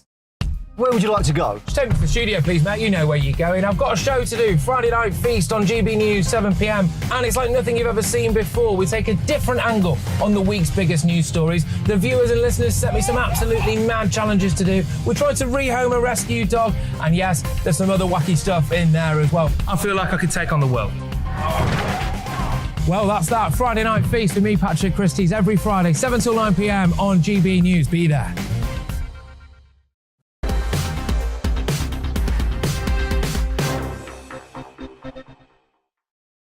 And welcome back to Brazier with me, Mark Longhurst, sitting in for Colin all this week. And you're watching and listening to GB News on TV, online and on digital radio. Now, legal history being made tomorrow when TV cameras will be allowed into court to film a Crown Court sentencing for the first time. Only the judge will be filmed this time, though, to protect the privacy of the victims, witnesses and, of course, the jurors. But it will be taking place at the Old Bailey in central London. Ben Oliver, 25 years old, has pleaded guilty at an earlier hearing to the manslaughter of his grandfather, David Oliver, in South London. Well, joining us now, barrister and legal commentator Chris Dorr. Chris, thanks for your time. Many TV companies have been lobbying for this for a long time. Why has it taken so long?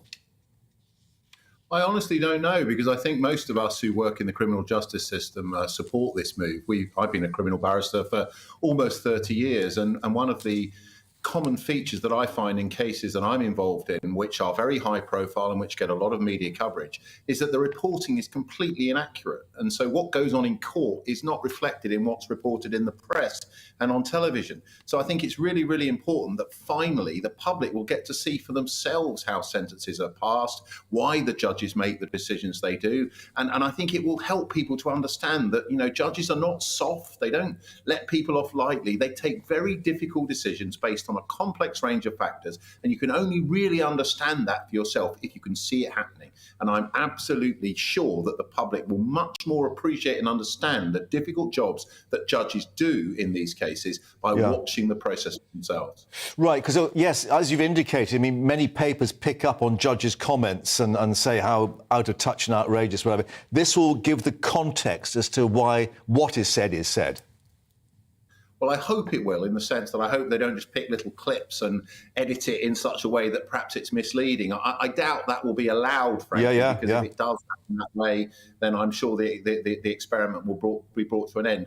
But I absolutely agree with you. I think one of the biggest problems we have in our society is misunderstanding of what goes on in public spaces, particularly in the criminal justice system. There's so much misinformation out there, and the only way you cure that is for ordinary people who, you know, don't have time to go and sit at the back of a courtroom in the middle of a busy week and, you know, have to go to work and all the other things. The only way you can cure the problem is to let cameras in and let broadcasters like yourselves show the footage to everybody who wants to watch it. What about those who are not quite so keen? Obviously, there's the question about keeping the identity sometimes of witnesses, the identity even of the defendant out of the public identity for a reason. And, of course, the fact that some critics say it might encourage, dare we say, QCs to perform to the gallery. Well, I've heard that argument. I mean, and if you follow that argument through, you never have any, you know, the same argument was made when cameras went into Parliament, possibly with more grounds. But the truth of it is that, you know, we have cameras in courts all over the world. Many countries routinely allow filming in courts. And I think, you know, you will see tomorrow when this case is televised that the lawyers will behave impeccably and responsibly and respectfully of the process. The judge, it won't make any difference the way that the judge deals with the case, and the viewers will just see how it really happens in court. So I think those concerns are unrealistic, unnecessary. That, you know, you cannot beat transparency and open justice. It's, you know, openness is what gets things done properly, because the public can hold to account not only the criminal justice system and the way that it works, but the politicians who decide how much money to spend on it and that kind of thing. And there are major issues about that at the moment. So if people see that the system is underfunded, cases are being adjourned all the time, things are going wrong for themselves, then hopefully they will start to put pressure on their MPs and government to do something about it. So, as we were saying, it's judge only, the summing up. But do you think if this is successful and everyone becomes a bit more comfortable with it, that it may extend further, perhaps even go towards, you know, the US model where we actually see full trials televised? I hope so. And I think that's another area where, you know, in this country, the truth of it is that only those who have plenty of time on their hands can go and watch a criminal trial.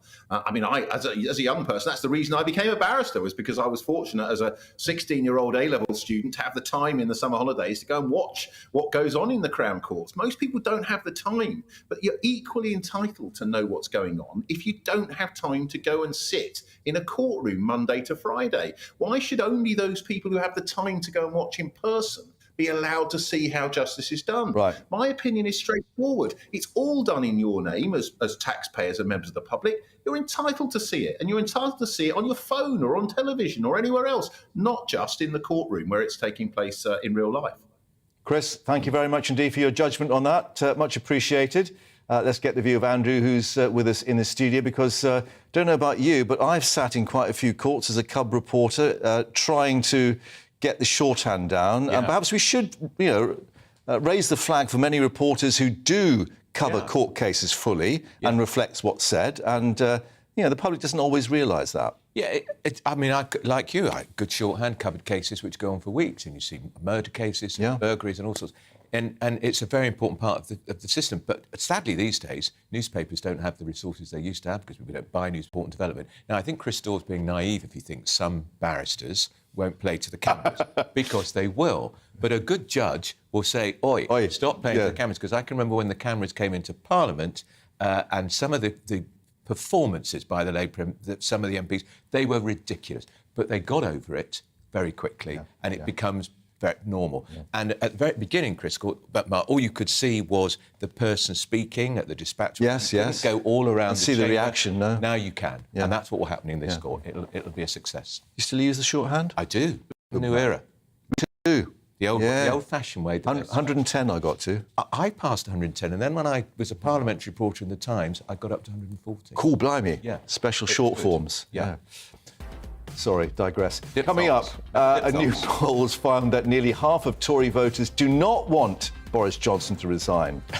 Luke Trill, the UK director of More in Common, who published that poll, will join us shortly. First, let's get an update on the news headlines with Bethany.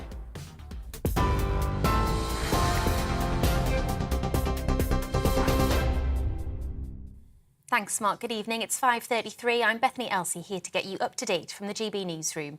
Some breaking news in the last few minutes. Labour's Shadow Transport Minister, Sam Terry, has been removed from the front bench after appearing on a picket line during the rail strikes.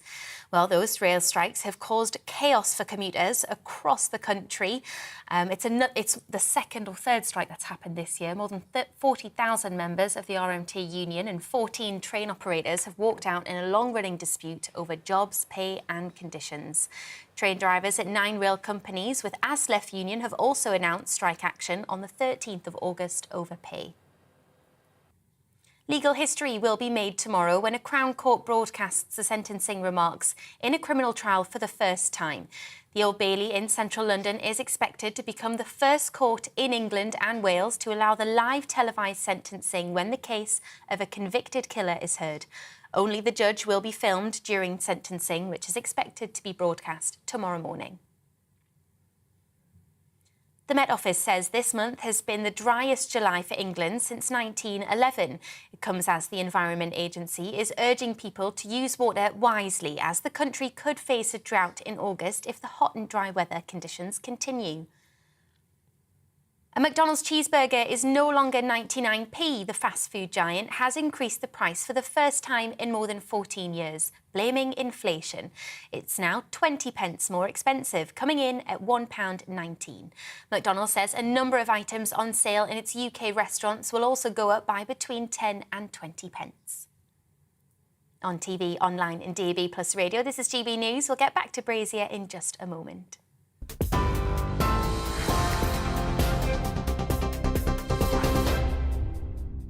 Direct Bullion sponsors the Finance Report on GB News for gold and silver investment.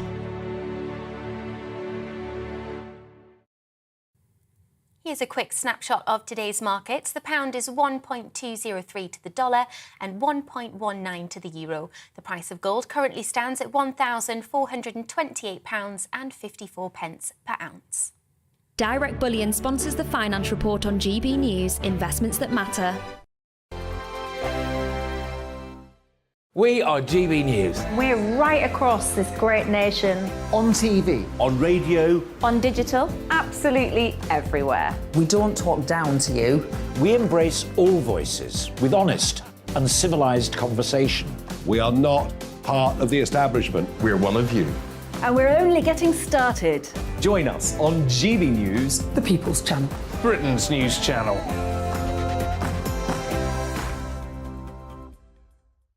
Hi there, it's Stephen and Anne. At breakfast from 6 a.m, you'll always be caught up with everything you need to know, the latest headlines, opinions and debates. We'll bring you the good news and the bad, but most of all, we're here for you. Remember, send in your views and let us know what you would like us to talk about. That's because we're your news channel. And every morning at 6 a.m, it's breakfast on GB News. My name's Tom Harwood and join me 9:30 a.m. every weekday for The Briefing, your one-stop shop for everything you need to know about what's going on in politics today. I wonder if this is a deal that might need to be like the biscuits in this factory, twice baked. Is there not an opportunity here to win out against the extremes? Tom Harwood, GB News. What are you going to do about it? Things should have been done differently, and they certainly are being done differently. Don't miss it. The Briefing with me, Tom Harwood, 9:30 Monday to Friday on GB News. Where would you like to go? Just take me to the studio, please, mate. You know where you're going. I've got a show to do. Friday Night Feast on GB News, 7 p.m. And it's like nothing you've ever seen before. We take a different angle on the week's biggest news stories. The viewers and listeners set me some absolutely mad challenges to do. We tried to rehome a rescue dog. And yes, there's some other wacky stuff in there as well. I feel like I could take on the world. Well, that's that. Friday Night Feast with me, Patrick Christie's, every Friday, 7 till 9 p.m. on GB News. Be there.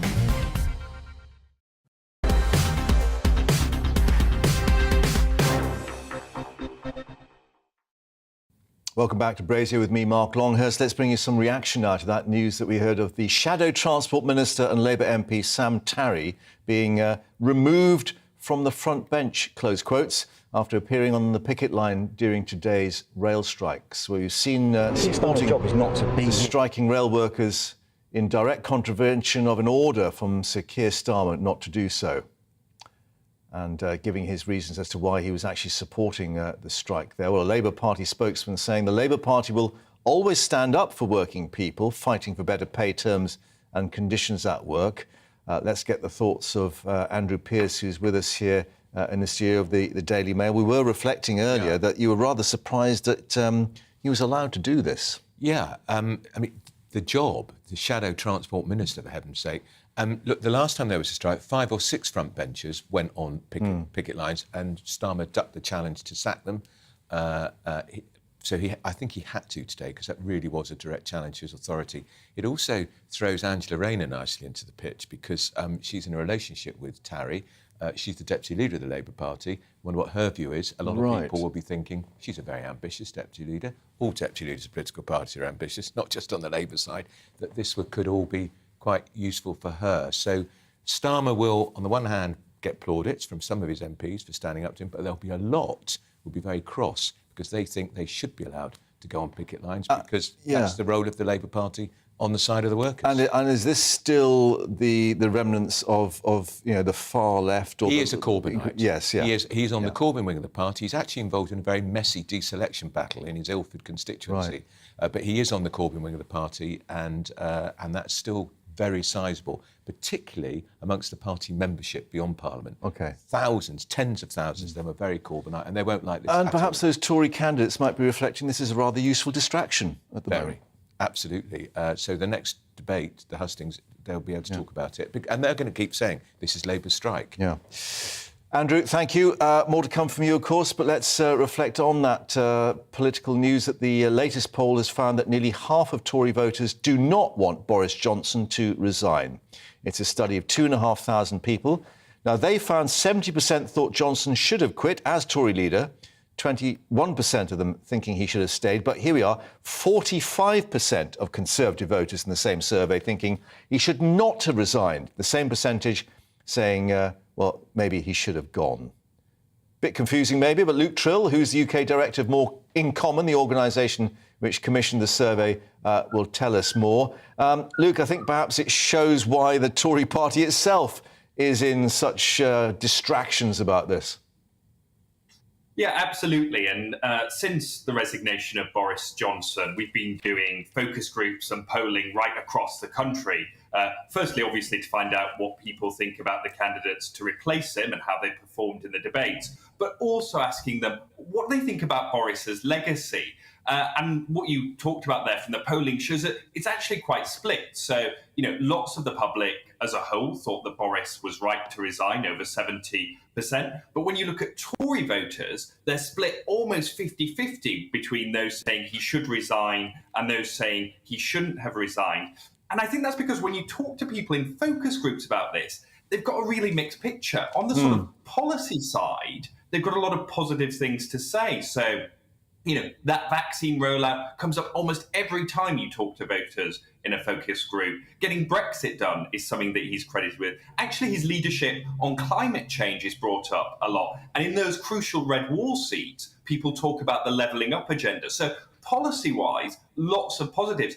But where he sort of let himself down, and this is the phrase that people will use in focus groups, is some of that sort of, I guess you might call it sort of personal conduct stuff. So particularly Partygate, lots of people found it quite hard to move past that because it shattered that bond of trust that they built up in 2019. And I think that explains the split that you're seeing. So did lots of popular things, perhaps didn't do them or didn't carry them out in the way in which lots of people would have liked to see. So personality rather than policy. But can I ask you, did the polling take place after the debates had started with the other candidates sharing their wares for the party faithful? Yeah, so we deliberately split the sample, and we had some before the debate and some after it. So there wasn't a sort of significant sort of shift in people's attitudes to Boris during it. But again, we've also been running these focus groups before and after, and you do get that sense from lots of people. They're sort of saying, "Oh, I understand why he's gone, but actually there was lots that I liked about him." And one of the things particularly that they liked on the personality side was that sense of, actually, he's not this sort of slick, smooth operator that we're used to from politicians. He actually, he also said it like it was. So people like that as well. So it wasn't all of the personality that they didn't like. It was just this series of, oh, God, can we take another one of these scandals coming out of Downing Street? And, are they talking about him coming back as Prime Minister, if he could possibly stand in the leadership election again? We're not quite sure if that'll take, or whether he returns in some senior role, maybe from the Lords? Yeah, well, it was really interesting because one of the focus groups we actually did in his constituency in Uxbridge, and we spoke to voters there. And what was really clear, actually, is they really didn't want him to step down as an MP. Obviously, we know some former prime ministers stepped down straight away, like David Cameron did, others like Theresa May. They really wanted him to stay on and to see what he'd be like as a constituency MP and to see what sort of role he's had in future. I mean, I think most people's view, again, from these focus groups, whether they liked him or loathed him, is certainly that we haven't seen the end of Boris Johnson yet. And people are, the thing with Boris is he's a great story to follow. Again, like him or loathe him, people are excited to see what's next. And great for pollsters as well. Luke, for the moment, thanks very much indeed for your time. Let's get the reflections of Andrew, who is smiling wryly there. What was being Boris said? Johnson, I mean, look, he's just huge, isn't he? What a life force. We won't have a prime minister like him again. Some people watching might think, thank God for that. Boris was undone in the end, partly by his own misfortune. He just didn't get it right in Partygate, did he? He didn't tell the truth. He should have been clear. And there were those warning that this was an accident to happen in terms of his personality. Absolutely. And then when it all started going wrong with this guy, Pincher, the Deputy Chief Whip, and the story started changing about what Number 10 knew, what Boris knew, you just thought, oh, God, here we go again. And that was why Tory MPs had had enough. They thought, this happens too often. What do you think will be going through Boris's mind now? Because, I mean, he wrote that book, The Churchill Factor. I mean, will he be reflecting that as Churchill came back in 52 after that dreadful loss in 45 that surprised him? Will he be thinking, well, this is my game plan. I'll rise from the ashes. Trump thinking the same in America? Of course, I think he does think that. But he also, he will, when he's on the backbenches, because he's going to the backbenches for sure, Truss, in my view, will win, he will make some money. He'll write an amazing book. All sorts of scores will be settled in that book. Rishi Sunak, watch your back. He'll be on the lecture circuit making money, but I think he'll keep in the Commons. And my understanding is, as Luke was saying there, he's not going to give up his seat. And I think he'll hold his seat at the next election. And if anything does go wrong and the Tories don't win the next election, ready and waiting. They send back for the tried and trusted leader. He's never lost an election before. It's very true. and quite handsomely, the last one he won. Yeah. Andrew, thank you. Now, let's reflect. It seems harder than ever before to get onto the property ladder. The average UK house price now more than £350,000. That's up 10% over the past year alone. Well, tomorrow, the Office for National Statistics releases its latest figures on housing affordability and disposable income. Now, ahead of the numbers, East Midlands reporter Will Hollis went to meet a 104-year-old great-great-grandmother who's lived her entire life in the same home in Nottinghamshire. Elsie Alcock has lived a very full life, 104 years to be precise, and every minute of it, she's been right here on Barker Street in Huthwaite. Born upstairs in June 1918, before the end of the First World War, she's made a lifetime of memories here.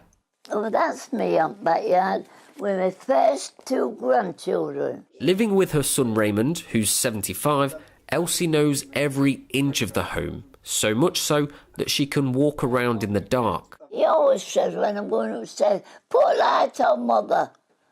What for?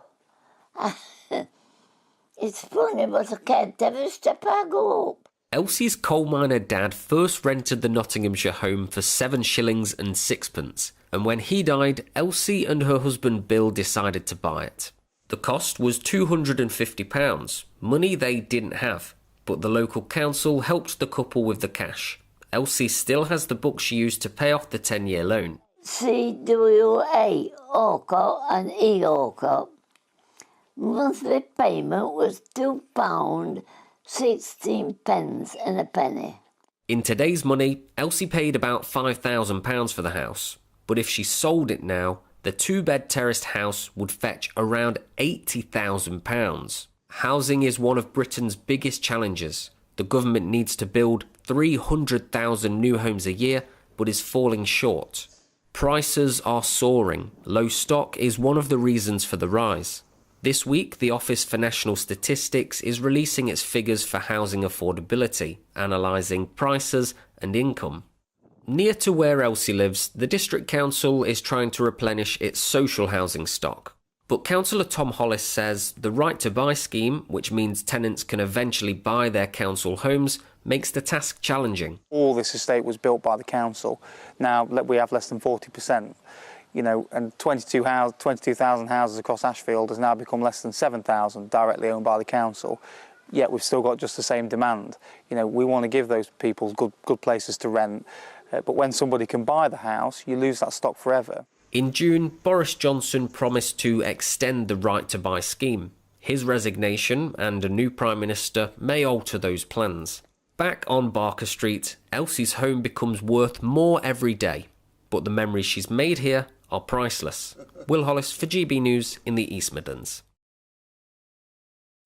Great stuff. A home, not a house. Now, since the announcement that the UK would be welcoming the Eurovision Song Contest for 2023, in place, of course, of current winners Ukraine, for obvious reasons, cities across the UK have been keen to bid for the 67th edition of the colourful competition. Both Glasgow and Aberdeen amongst those who believe they have the capabilities to host, set to launch bids in a process beginning this week. Well, Eurovision superfan Kevin Sherwin for Aberdeen joins us now. Kevin, thank you for taking the time. We ought to reflect that Lulu has had a shout for Glasgow, but you're going to have a shout for Aberdeen. Can you shout louder than her? Oh, most definitely. The advantage that Aberdeen has against Glasgow is that we've got everything under one roof. You've got to remember, Eurovision is not just a one-night Saturday night show. It's 2 weeks of basically, it's a music event, it's an exhibition, and it's a conference all rolled into one. Now, we've got the exhibition arena, we've got the music arena, plenty of space for the press, plenty of space for the 40 delegates to get changed in, and we've got a small city here, and transport links back and forth to the arena, very simple. There's a bus leaves from the centre of the city every 20 minutes. Right, I've been a big bus to get on board maybe, but I mean, you make a very important point, of course. It's not just hosting the event itself, it's all the benefits it brings, like I guess Birmingham is seeing with the Commonwealth Games. I mean, how are things in Aberdeen? Because, of course, the North Sea oil industry has meant, tough times for many there. Yeah, I mean, before COVID kicked in, we were really struggling here. The oil industry was on its knees. There was redundancies left, right and centre. Then COVID came along and it's just gone right down. But things are starting to pick up. And, this would be a real major boost for the city. And because Aberdeen is a small city, we can get the entire population involved. I've already made a list of where we can have the Euro Village, where we can have the Euro clubs, where we can screen outdoor events for people who can't actually get tickets. 30,000 people will come into the city. They've got to sleep somewhere, they've got to eat somewhere, they've got to drink and party somewhere. So it's going to bring in money. Yeah, and dare we suggest that Lulu might be a good choice to actually host the event in Scotland? Ironically enough, Lulu was asked if she actually liked the song that she sang in 1969, and she said she despised it. I seem to remember, was it Boom Bang a Bang, which is a very Euro title? Bang, and it was a joint winner along with the Netherlands and France, and I forget who the other country was, Spain. Right. But, I mean, clearly you're a Eurovision fan, and we really came across against all expectations with our second place, with Sam Ryder and Spaceman. What did you think of it? I've been to 23 Eurovision Song Contests. I normally go, enjoy the music, and then sit there thinking, how many points are we going to get? Probably zero. And at the end of the night, I'm on my phone booking a hotel room in the city that's going to stage it for the next year. Obviously, we couldn't do that because it was blatantly obvious that Ukraine wasn't going to stage it. What surprised me was that the United Kingdom have sent some really dire songs in the last 10 years. And then all of a sudden, wow, we've got this amazing song from an amazing artist and a genuinely really nice guy. Yeah, with an amazing voice, indeed. I think it surprised everyone. But, well, let's see what happens next year. Kevin, thank you very much indeed for your shout-out for Aberdeen. We'll see what happens. Thanks for joining us. Andrew's still with us. Boom, bang, a bang. I remember it well. Which I think 68 was congratulations to Cliff and Richard. He didn't win with that. Which he didn't win with, I think the Irish one or somebody won. But Michael Gove, of course, is Aberdeen's most famous export. Oh, the disco. Yeah, remember? Yeah. When he was back there with his mates. So I wonder if he's going to support Aberdeen. Now, there's a thought. Lulu and Michael Gove co-presenting the Eurovision. Yeah. Two dynamic Scots.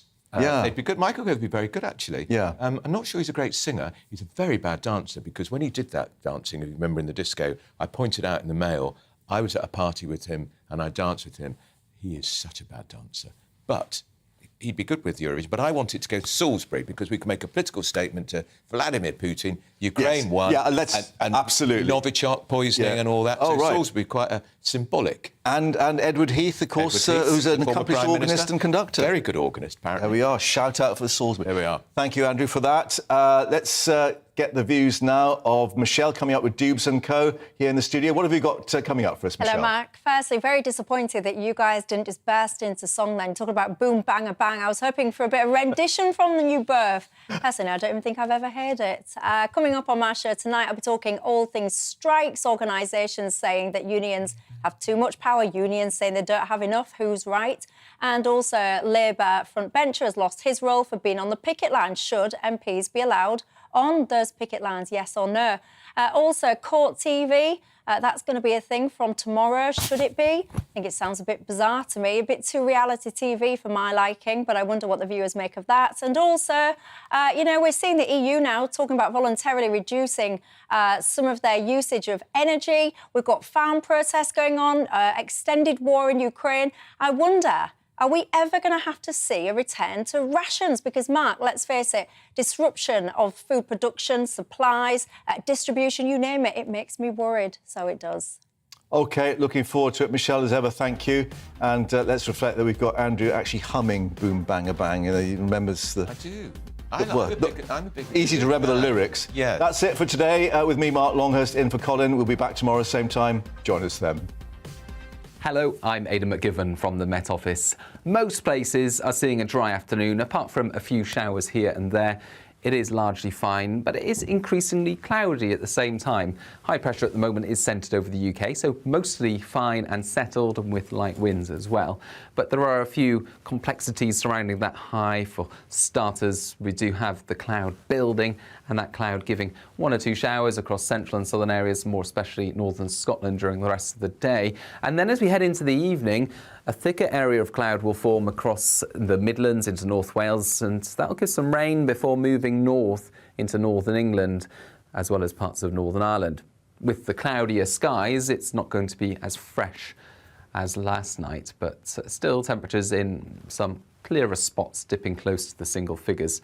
And then we start off with plenty of bright weather in the south